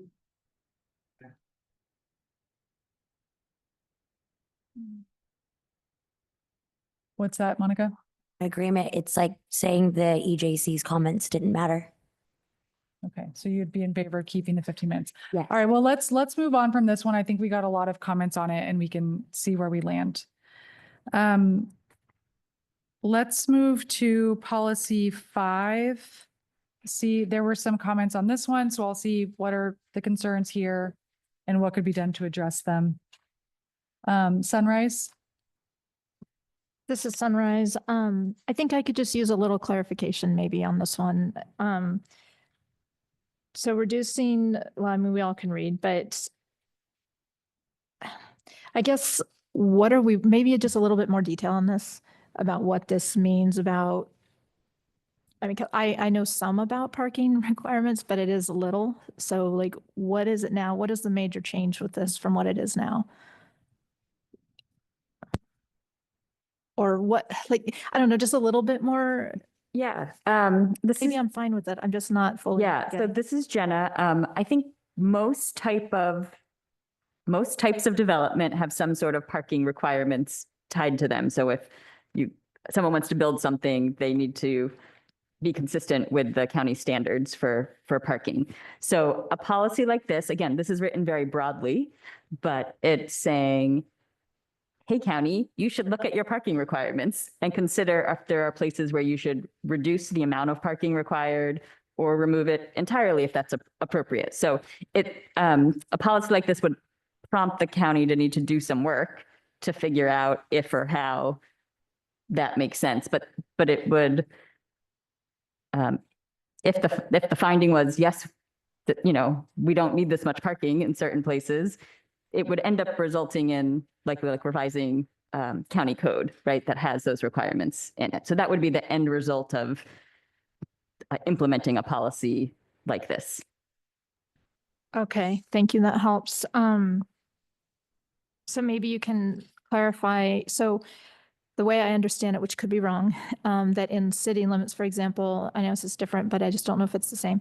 If you do a mixed use, you have less parking spots required. So like you can get out of, like instead of a 1-to-1, is this kind of what this is talking about? Like if you did a apartment complex that has some retail office and then apartments above it, then you would think that all the apartments would potentially have one parking for each apartment.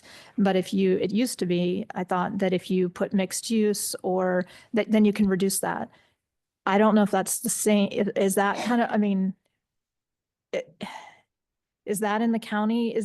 Would this be, I guess I'm struggling with, is the purpose of this to potentially increase parking or decrease parking? Maybe that's a better way to word it. The point is to decrease parking. Okay. It's just, why require land to be used for a parking space if it's excessive and not needed? So it's suggesting, look at your county policies to reduce the need for parking where you can do that. Okay. Yeah, I guess I don't want to hold this one up too much. I just feel like it's a little unclear and vague on what it is. Maybe it's not if you understand the lingo and all of that. But I feel like it's a little bit vague, and it's more complex than just saying reduce or remove parking requirements where appropriate. To me, that doesn't really tell me enough to really know. But it was hard to reword it. So, Monica and I had talked and I did look at her wording, but really ultimately what it comes down to for me is just having a little bit more detail on that would be helpful in the wording of it, because this is so broad and vague.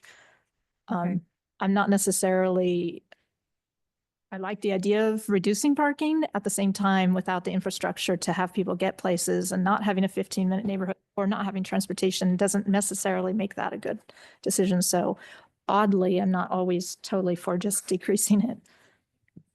All right, thank you for that, Sunrise. I'm going to go online to Gabriella and then Dawn. Thank you. This is Gabriela. I have concern with this.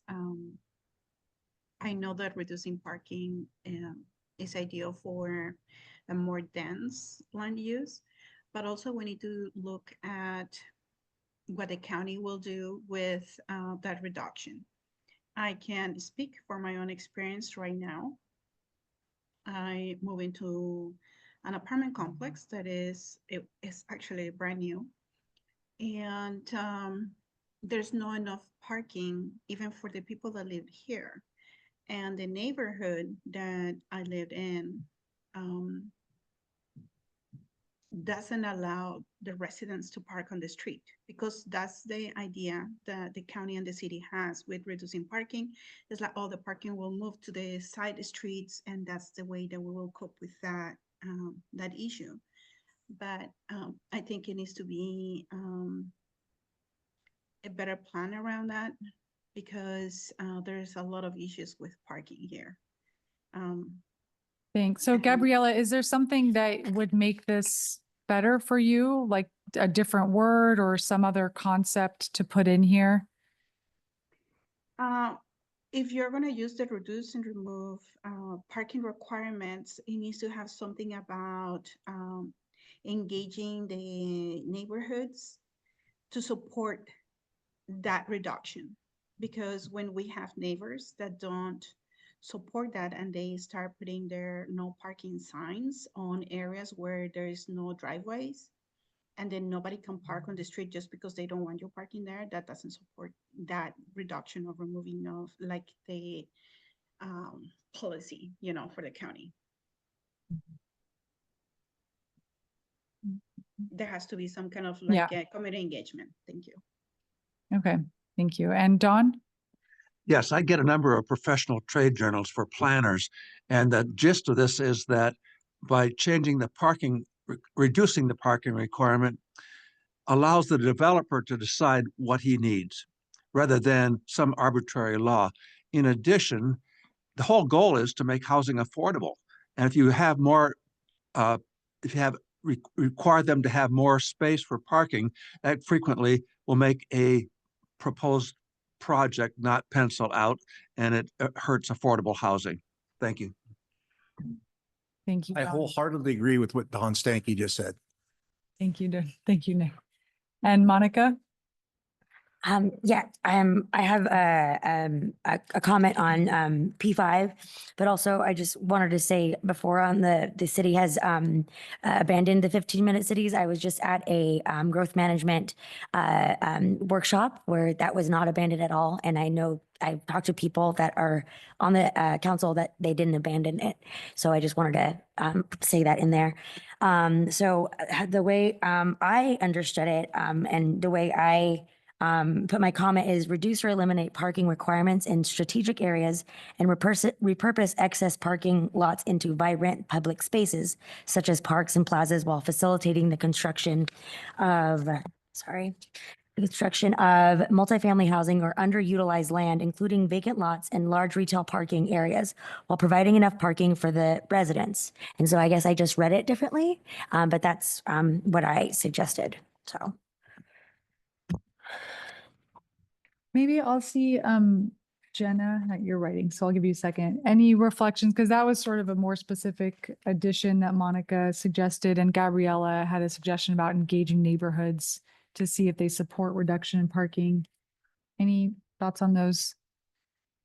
Yeah, and I'm going to look to Harrison while I talk to see if he agrees with me. Yeah, I don't see any issue with adding some language on making sure it's done with the community and that it's, not going to create parking or safety issues or things like that, or anyway, along those lines. And do you agree, Harrison? Yeah, and I think, you kind of, Sunrise, I know you mentioned kind of the where appropriate was kind of maybe awkward. And I think it's because I think the situation is going to be a lot different based on like the type of use and development. So like commercial might be different versus residential. And so we want to make sure that we're not just using like a blanket term for all of them. And we want to make sure that we're kind of taking into the needs that like, say like multifamily housing might have versus like, I don't know if you've ever gone to like a commercial parking lot and it just seems like there's just way too many parking spots than there are cars currently in there. So we kind of want to make sure that we're targeting kind of where like that could make the most sense. So I don't know if that helps. That helps on the where appropriate part. Definitely, I still think it could use a lot more information, but that definitely clarifies that part of it. Thank you. That makes sense. Okay, thank you.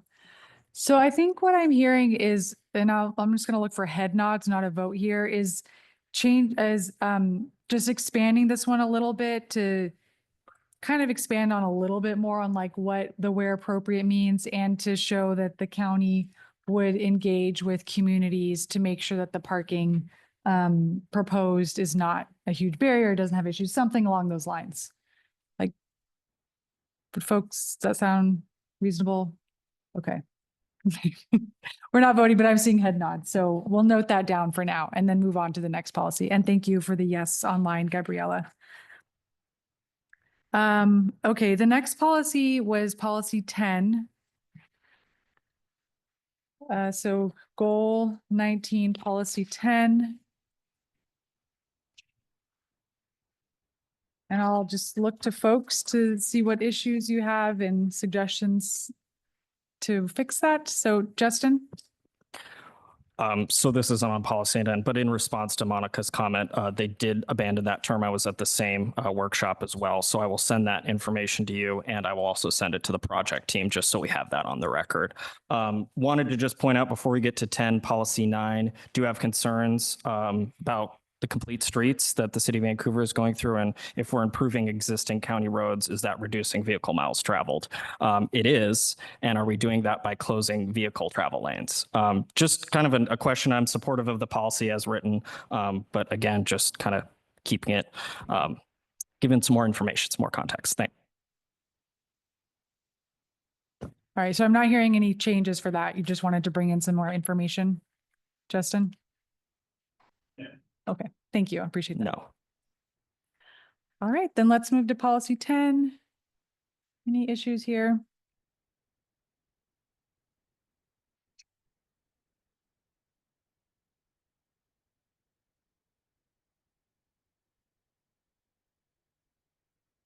And if not, I'm going to move on to number 11 while we still can. Yeah. Look for problems. Okay, then policy 11. And can I say something about policy 11 while people are looking Yes. at it? Just as a reminder, this is a policy that already exists somewhere else in the county's comp plan. It's already an adopted policy. And this group, we made a few tweaks to it several months ago. So I did see some feedback that where people were trying to edit other pieces of it. And I think as staff, we are very cautious in trying to avoid editing policies that have already been adopted somewhere else as much as possible. So I just wanted to say that. Thank you. Monica? This was from community input, so the county prioritizes the expansion of passenger rail services while limiting freight rail to support sustainable uses such as transporting sustainable and renewable products, i.e. food, to prevent environmental damaging practices. This policy aims to enhance connectivity with the Portland metropolitan area and along the I-5 corridor, advocating for electric rail solutions to promote environmental stewardship. And so that was for a community comment that wanted to be included. So, okay, so it's in support of this policy. But also with, supporting sustainable uses in there. I think it's the freight. Yeah. Yeah, all right. Can you turn your microphone on? Or is your microphone on, Anne? Your microphone? Yeah, I Thank know. I was sort of just commenting. I think the point was that was describing the word freight as it's used here in such a way that we remove the possibility of hazardous freight. Okay, so something about adding sustainable freight, limiting not hazardous freight. And this And is, I'm going to go back to Jenna's Yeah. comment earlier. well, and I just want to really quick, and Oliver can probably double check I'm saying this correctly. I don't believe the county has authority to regulate what is carried on freight. So I think it's just not something we have the authority to do. And I'll just check that that's right, Oliver. That's correct.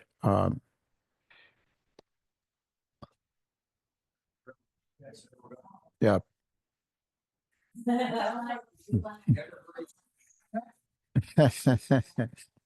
Okay, so it sounds like we might not be able to change what's carried on the trains through this policy. Sunrise?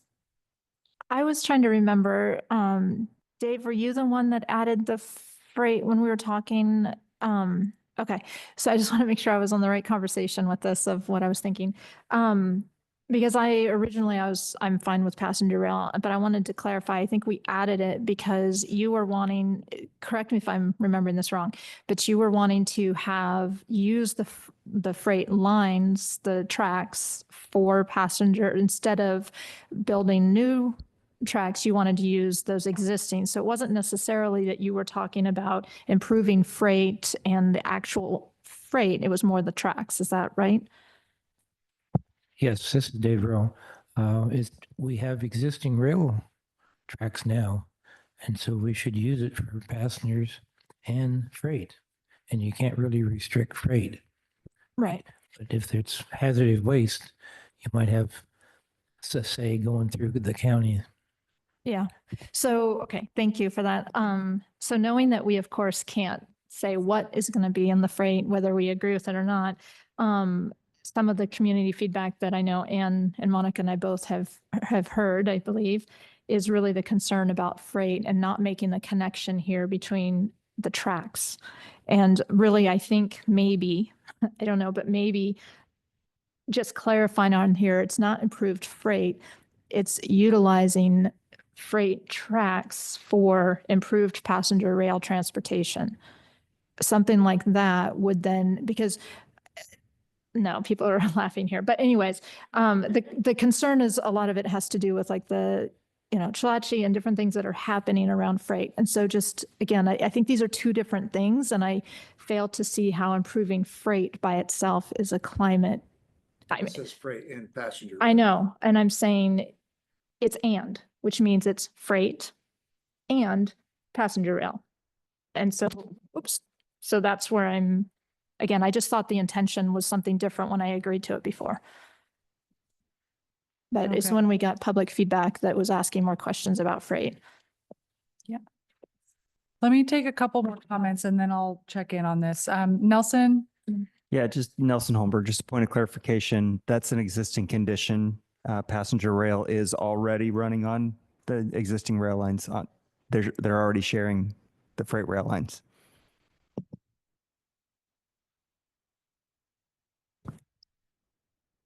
Dave? Chilachi Prairie is not running passengers. We have a county-owned freight line, but we should have passengers on that too. All right. Well, maybe I'll check in. I'm not quite clear on what the suggestion is, but I know that the concept is that folks would want something about better passenger rail and less focus on freight. I mean, it could be, shall support utilizing freight.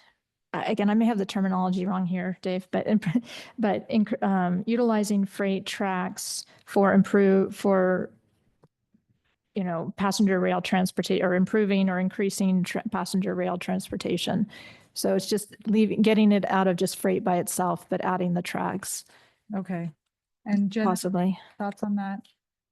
So I think Harrison and Oliver were just looking at what the original, we were making sure we were tracking what this group had changed versus what the current version says. So Harrison, I Yes. don't know if there's anything to share back from what, is there anything you all want to add or at this point? Or we need to talk about it? Okay, I think staff needs to talk about it to look back at the existing policy versus these ideas. So I think Clarification, this is Nick Massey. Goal 10 Yeah. does exactly what everybody's talking about here. It's already in there. This is Oliver, if I may, and if the group is having some concern about the word freight, I can suggest that we delete freight, and because we have no control over that, and just leave it as the county shall support new and improve passenger rail transportation, and the rest of the language remains as is. And if you want to also delete prioritizing electric rail when possible, that is fine. It is something that the group can consider. Okay, thank you. So maybe remove freight, and if folks, I didn't hear any issue with the prioritizing electric rail when possible from the group, but I hear that comment as well. Sunrise? Well, I just wanted to say on the microphone what Nick just said, and policy 11 and policy 10 are, I mean, especially if we change the wording of it, it's really already in policy. I mean, I'm trying to read it a few times here, and I think the pieces that are missing are just the prioritizing electric rail when possible. And yeah, it doesn't say the location, but it does say regional rail, and it says regional rail on new and existing rail lines. So I just wonder if it's not just duplicating. I agree with what Nick said, that it might just be duplicating it.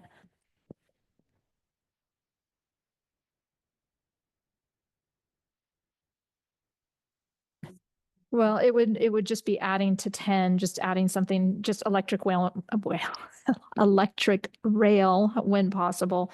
And then I think you've really combined the two. Is there a problem with electric rail? Because when we first started it, I was idling in Vancouver and putting fumes all over. So, okay. Yeah, Dave, I think the suggestion is just to move the piece about prioritizing electric rail to policy 10 and just combine them. Are there any concerns with that from folks? And all right, so I'm seeing head nods on that, general head nods. Yeah, Monica? Could we possibly see what the implications would be by removing policy number 11? That way we know like, oh, wait, we're not like leaving out a critical part. Yeah, so policy 11 already is an adopted policy in the transportation. So if you drop it, it still exists in the transportation chapter. So, yeah, so it doesn't do anything really. Yeah. So then just adding, yeah, I'm in favor of moving the electric rail over to policy 10. Okay, Thank you. great. Thank you.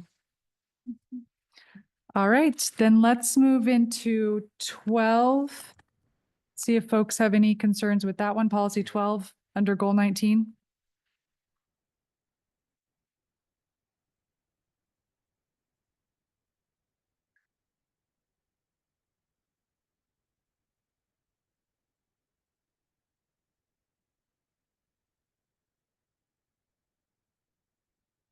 Yeah, Monica? Per community feedback, additionally allow corner cafes, general stores, and other amenities at intersections to enhance the vibrancy and accessibility of these spaces. And I think that's in between the first paragraph and the second paragraph. So to add that language. Yeah. I have two thoughts on that piece of feedback. One, I think this policy is around the network of connecting, you know, how we travel, like sidewalks and bicycle lanes and stuff like that. So I think talking about commercial options like cafes and stuff, I don't think this is the right place for that because this is more about having a good network to travel.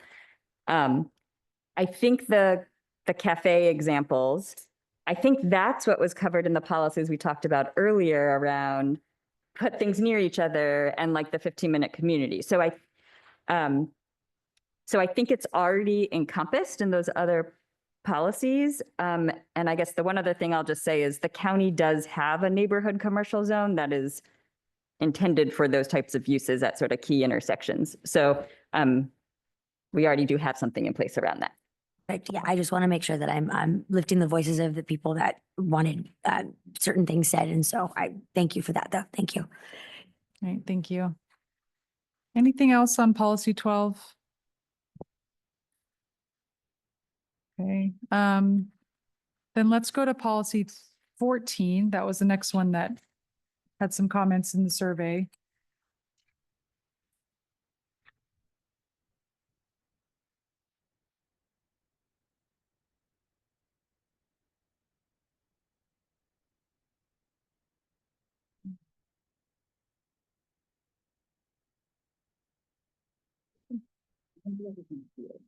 Oh, okay. All right, we think the comment on this one was from someone who's not here. So there's nothing, we'll just move on. That's actually the last policy under goal 19. So I'm going to recap the changes that it sounded like got general agreement, and we'll see if we can vote to move goal 19 forward, or, you know, be either all of the policies, or maybe there are a handful that don't get consensus today. So that's what we're going to check now. I'll go over kind of where we are, and then I'll go person by person. And again, just say, do you support policy? I mean, goal 19 and all of its policies? If not, which policy do you have issue with? So let's go back up to the language of just the goal itself. So we're suggesting changing this to say, reduce vehicle trips and miles viewed through an equity lens. And then going down to policy 1, I'm going to say we didn't really get to a place of, you know, one language change here. So let's keep this one as is for purposes of the vote right now. And then policy 2, there were no changes. I think there were just some clarifications that people had questions on for there. And then let's go down to policy 4. This is the 15-minute communities one. Again, I didn't hear a lot of consensus on whether to keep or remove the 15 minutes piece. So let's vote on this, including it for purposes of the vote. Yeah, please maybe push back if you would like to say something else. Go ahead, Nick. I think you did hear feedback. That's what I was saying. So we'll just deal with that at the vote then. Oh, sure. Right. Yeah. Well, I heard, sorry. We heard plenty of feedback. We didn't hear consensus on one way or the other. Thank you. I should have said that. And then policy 5. This one, we would add something about the county would engage with communities and expand on what it means, like what is where appropriate for removing parking requirements. And then moving down, policy 11 would be removed. And the piece about prioritizing electric rail where possible would move into policy 10. And that's all. Those were all the changes. So those are the changes. I'm going to go around and see if folks support those. Again, if not, which policies do you have issue with? And we'll just note that down. Brent? Okay. Noel? No. And which one? Policy 4, I think there was quite a bit of consensus that there could be some flexibility there. Okay. Dave? You're good? And Justin? No. So issue with policy 1, the anti-displacement language, and then at issue policy 4, don't agree with the 15-minute. And 4, okay. And Nelson? No, same stance on policy 4 as Noel and Justin. Okay. And Anne? What are the stances that you're making? Not including 15-minute. It's just the time, just the minute, the 15-minute? Yeah, I just believe there needs to be more flexibility in the language. I'm sorry. say it again. And so I'll say if there's not agreement on this one, this is maybe one that could go into subcommittee. Well, because your comment, Nick, or Sylvia, was that you would take this and rework it. Because I made a note. That is what I Don't thought we switch had to the agreed on. Subcommittee, then that makes sense. Well, are folks comfortable? I heard some people say they wanted the 15 minutes in there, which is why I didn't bring that forward. That the 15 minutes was important to some of you. Another option is the county could rework it and then folks could see what you think at the next meeting, or we could take it to subcommittee. I felt like there were enough people that understood the concern about the restrictiveness of the language.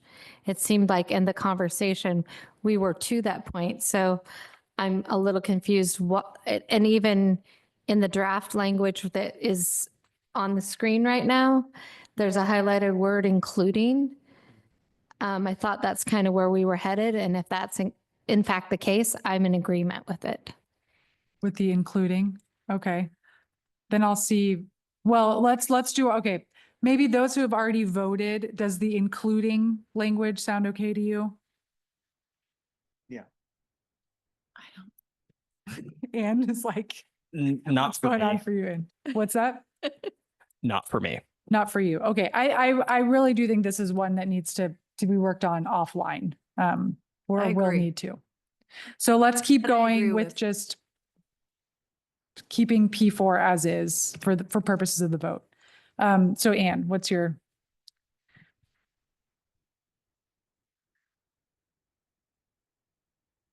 I don't know how to vote, Sylvia. What are the concerns? Well, the concerns are the concern over the number of minutes in the wording. That's where I don't really care. So would on you the support it concept moving described, forward? But Would I you don't care whether it's 15 minutes or 10 or 30. Yeah. Okay. Language. Yes, Yeah, so you would want to see more flexibility in the language. I would what? You would want to see more flexibility in the language? Yes, Okay. So are you okay with all the other policies though? yeah. Okay, so Yeah, yeah. yes, except for number 4. Is that right? Yeah. Okay. Monica? So I am really okay with the way that it is already written, P4. Everything else I'm good with. The P4, all the members of the EJC voted for this language, marginalized community, the ones that have not been heard, for the majority of history. And it is, we've been flexible. We've been flexible this whole time, and look where it's got us. So actually planning for our future and planning for people that don't have access to cars and planning for this and getting our creativity out and having more diversity in building options, all the things. Like I feel we're ignoring again marginalized communities, and it's not like anything has changed. So thank you. Thank you. I see your 10 card, but I'm gonna keep going. Nick, sorry. We gotta.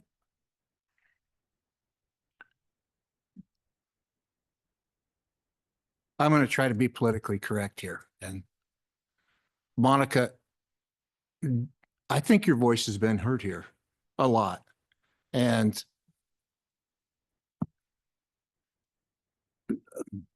how do I say it? So do we go with your decision and that's the right one? So everybody else should go that way? Right. But the EJC group overrules this group then in your decision making. So I'm just gonna pause for a second. I think everyone in this room can take in whatever input they think is important to them for their own vote. Okay, So that's perfect. I just had to get that out there because we all have an equal voice at this table and I felt I was being marginalized by that. So,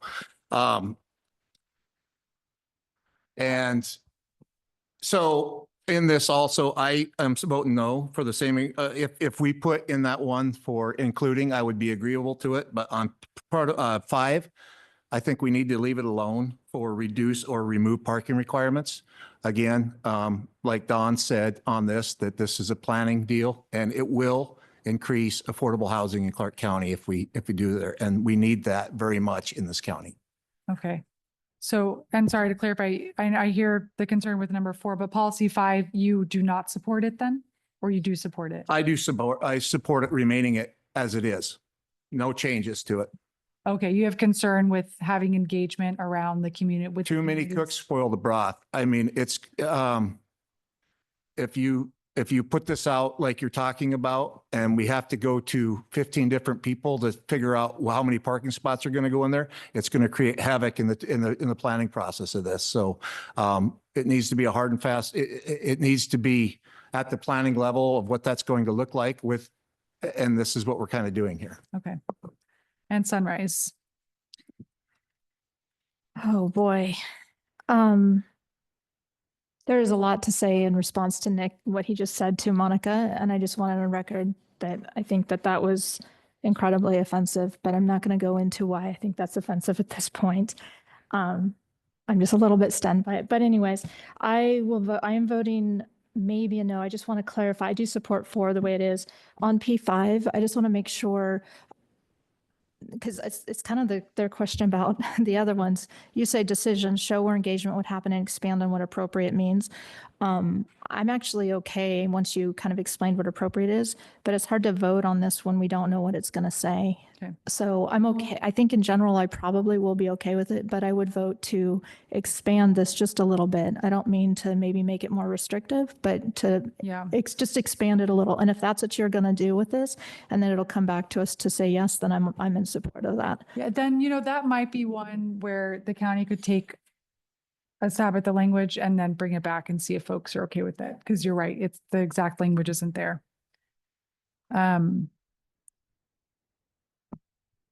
And then let's go online to Alana.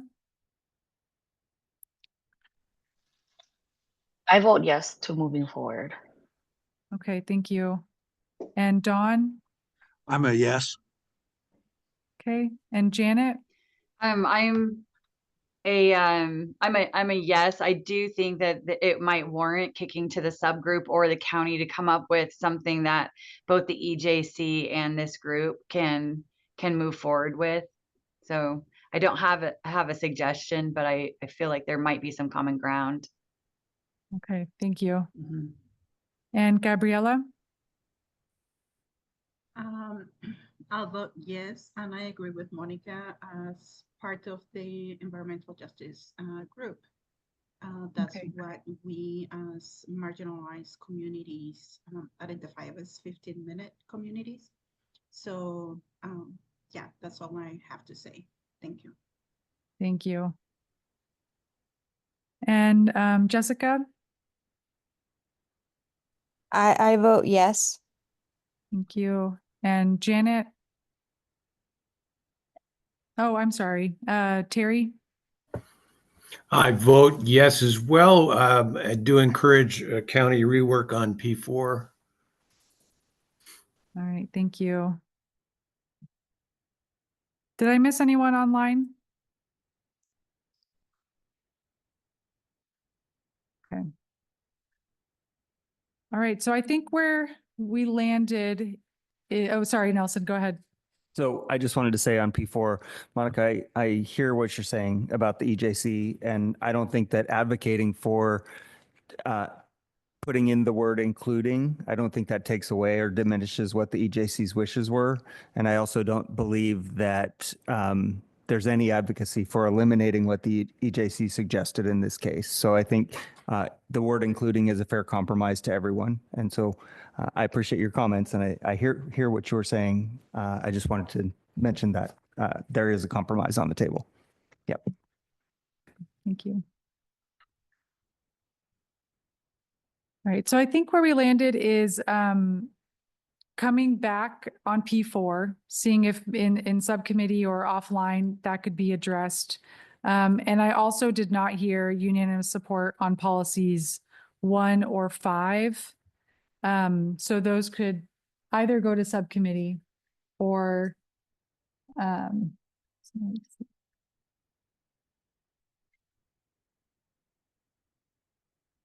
a P1 or sorry, on P5, it was a rewrite by the county to bring it back at the next meeting. And for P1, there was not unanimous support either. So that's where we landed. I think let's take a quick break and then we'll come back into this or move into next steps. Go ahead, Jenna. So I was just going to confirm, Sylvia. So everything in goal 19 is approved except for those 3 items is what I heard you just say. I just wanted to say that. Okay. Yes. Okay. All right. Thank you. So let's take a quick break and get back together at like 8:15. Just a quick one.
Each other though, so. All right, we're going to get back together here. And we're actually going to start with public comment so that we don't run out of time. And then we'll move into the rest of what we're going to try to cover today in our 13 minutes that we have left. So let's pull up the public comment slide. Sure. Oh, we were going to give you all a little bit more time out there before we came back in. I want to go public record. I was wrong on the comments I made. No excuses. I have apologized to Monica, and I want this whole board to know that I appreciate what Monica does here, the voice that she brings to this committee, and I stand corrected for what I did. And I immediately accepted the apology and I asked if I could hug him. And so we hugged it out. So glad to hear that you hugged it out. We were gonna kind of reiterate some of the, issues that we're seeing and like the reminder to focus on the substance, not the people, but I think this did all of the words that we could ever bring to the table. So I appreciate that. And thank you for bringing that back to us. Thanks. And I think I want to acknowledge this was really hard, right? We talked, but we got through a lot. You all agreed to a number of items in the quick check. We got through goal 19, which actually had the most comments of any of the goals in the entire survey.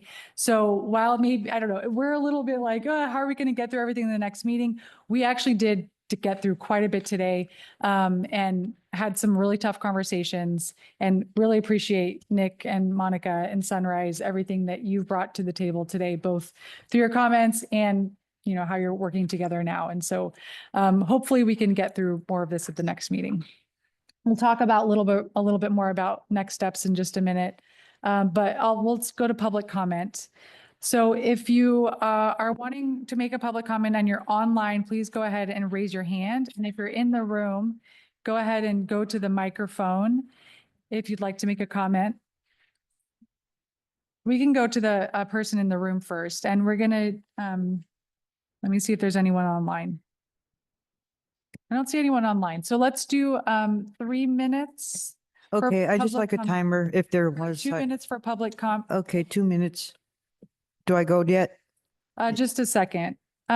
Yeah, you can go ahead and get started. My name is Carmen De Leon, and I don't know if this gets broadcast or not, but I asked Monica about how far all you guys things are voting on, so I don't know if it's just in Clark County or statewide, because I would like to see a statewide ban on deforestation, and I know that, and I have it written down, some legacy, they're cutting down all the trees, even though they're not supposed to, and who cares? And if you guys have any influence in the whole state, in the legislator, we should become like Sweden and become the first state with no clear cutting allowed. And bamboo and hemp grow and yield the same amount of product in less the amount of growing time. So it's perfectly feasible to switch over to hemp and to bamboo if you want to grow and do things like that. And when you talk about the housing, there's no mention of making fireproof housing. I've seen housing go up, and within a year they're breaking down because it's all made cheap. It's just cheap construction. My kid rented an apartment. It's already leaking through the roof. That thing ain't even 5 years old. So I should see a standard of building codes where, hey man, don't just buy cheap made in China stuff, buy some hemp, non-flammable bricks and make that mandatable housing. So to get onto this stuff, and as I see, there's like a bazillion things that I didn't sign up for. So I just kind of read through it, and what I get is that there's 400,000 people in Clark County and just a handful of 20 people. So I would make it a very big deal to get it out to the public, because if you guys are just doing this for 20 people and 10 views online, what's it all for? It should be a priority to get the public more involved. And that's the only way to win this, is by getting the public on your side. I shouldn't be the only one here. Thank you so much. And thanks for being here. And I don't see any hands online. So we'll go ahead and move into next, or a couple of updates on the buildings and energies policies, and I'll hand it over to Jenna first for that.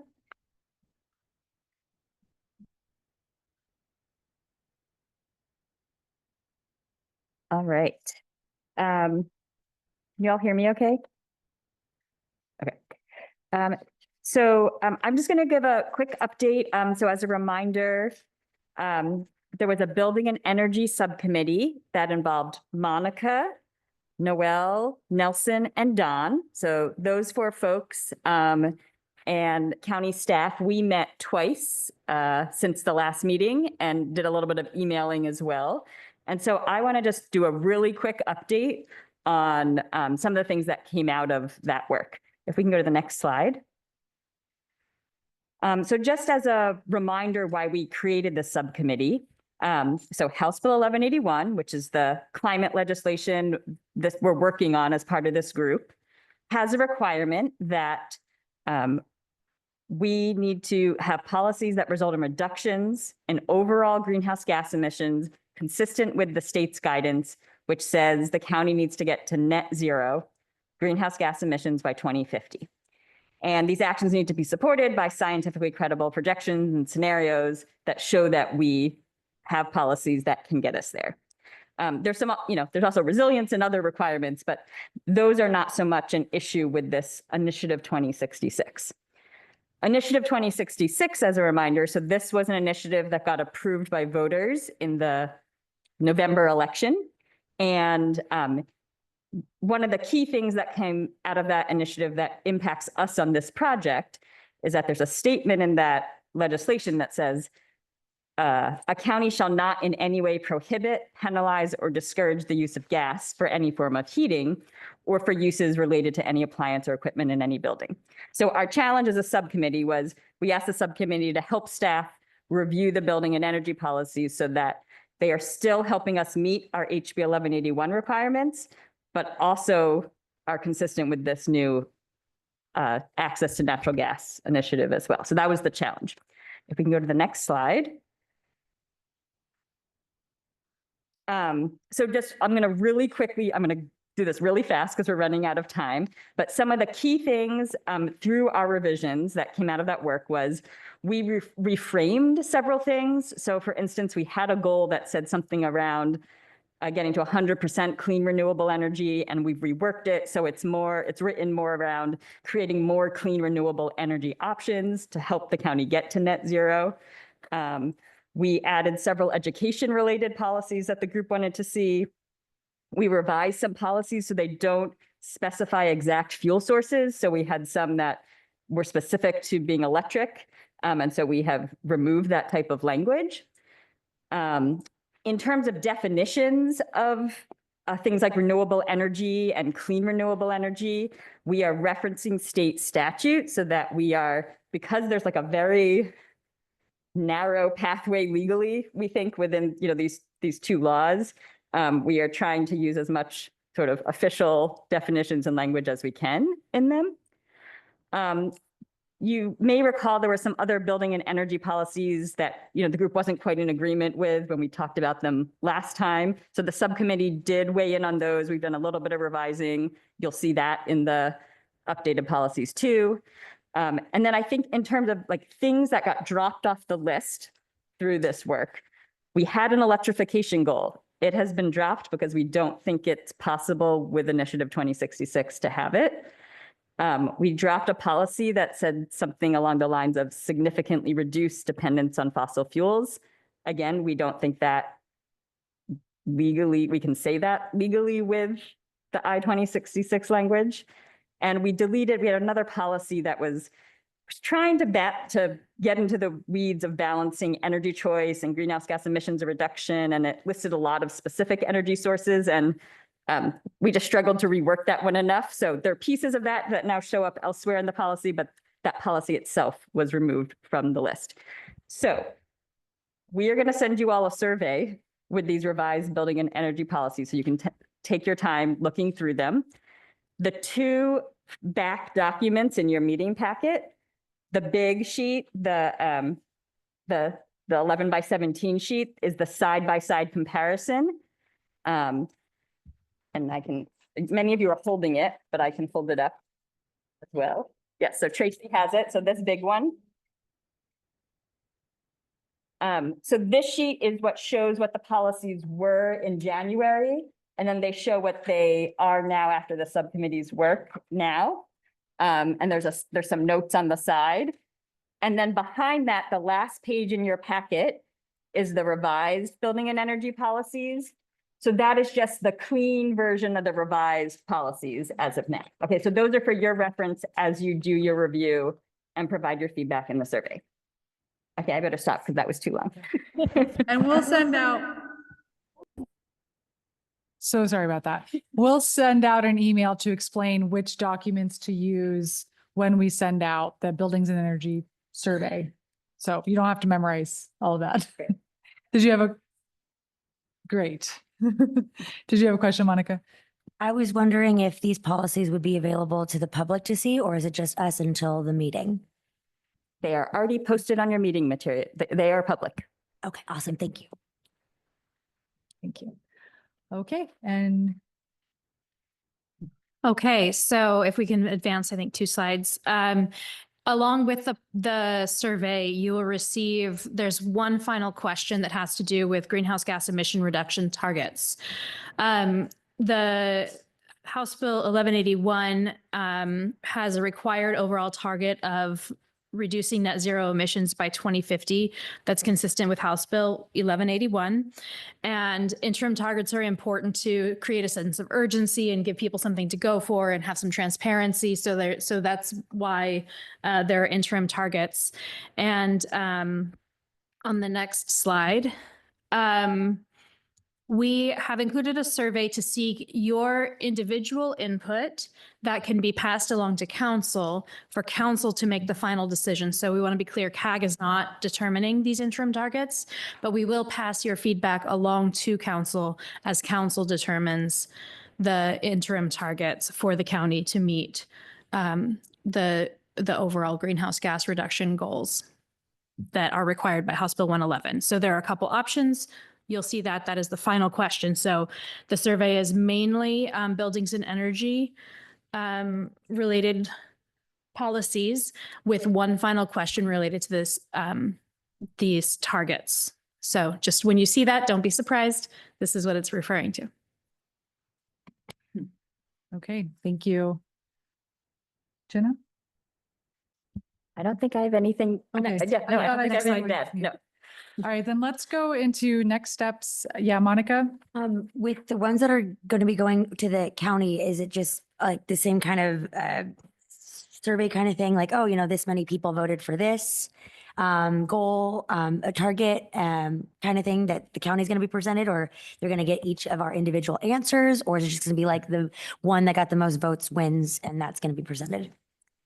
So we are not asking you all to come to consensus on targets. We're just going to collect your feedback and it'll be shared with council as a consideration. I think we have run out of time to spend a lot of time on this, but had talked about letting you all weigh in on it. So I think this is sort of a light touch, let you all share, but we're not going to really discuss it as a group. It's really a council decision, right, on how quickly they want to move and that kind of thing. So thank you. Great question. Thanks, Monica. All right, well, let's move into our next steps and try to kind of get clear on what, can we skip this one or do you want to? Okay. So just kind of next steps and homework.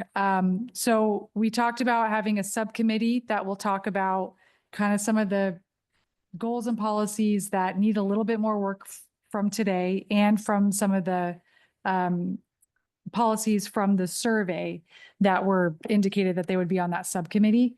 And I think we'll just coordinate via email for that one because we've run out of time to really talk much about it. So look for an email. If you want to be on that subcommittee, say yes.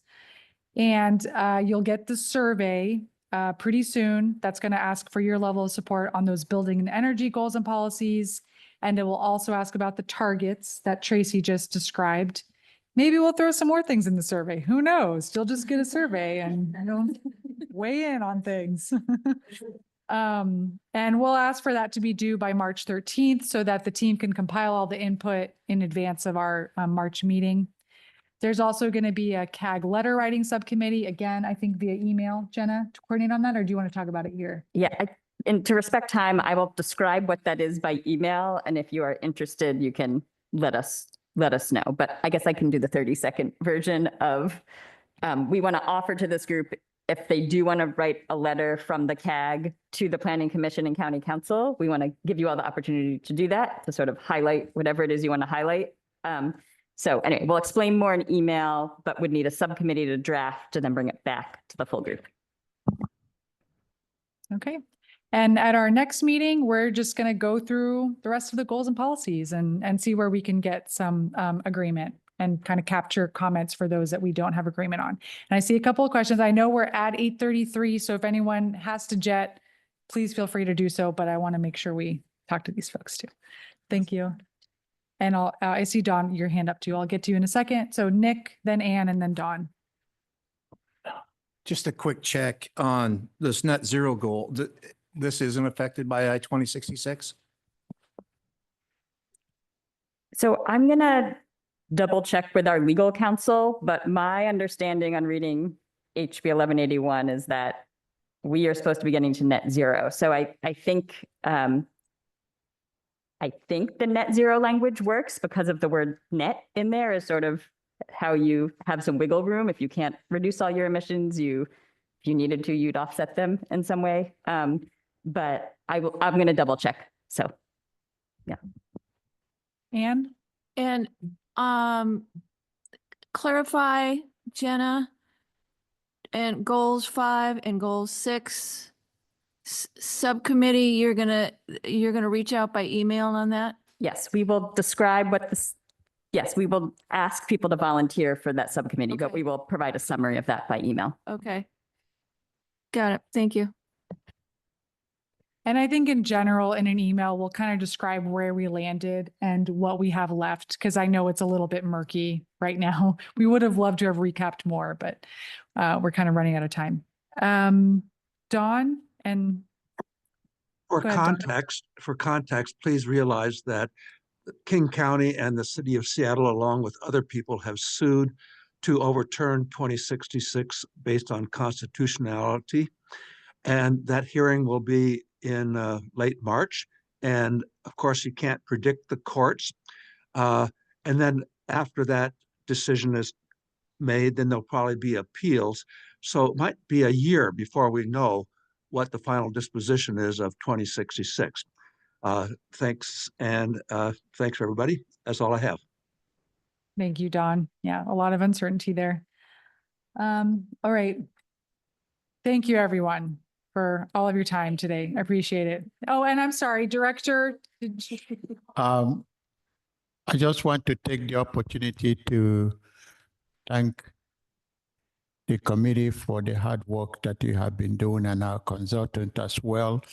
I only come when I think my schedule allows me to, but I also want to thank Jenna and all the staff that have been working on this. You will agree that we are still reaching out to Commerce to provide us additional guidance, and they too are struggling to interpret some of the conflicts. I heard Don talk about I-2066. We don't know what the outcome of that is going to be, but stay tuned. We are going to reach out to our council in terms of setting target, but the goal is to reach to some target by 2050. How we get there, that's going to be a decision that the council will make. It's going to be some incremental work that we are going to be doing. Some of you know that the county can only encourage, support, cannot mandate. There are certain things we have authority to do, but this is really the first time that for many trials that the state has finally had a climate element bill passed. So bear with us as we walk through this. So thank you for the work that you have been doing. Thank you. All right. Yes. All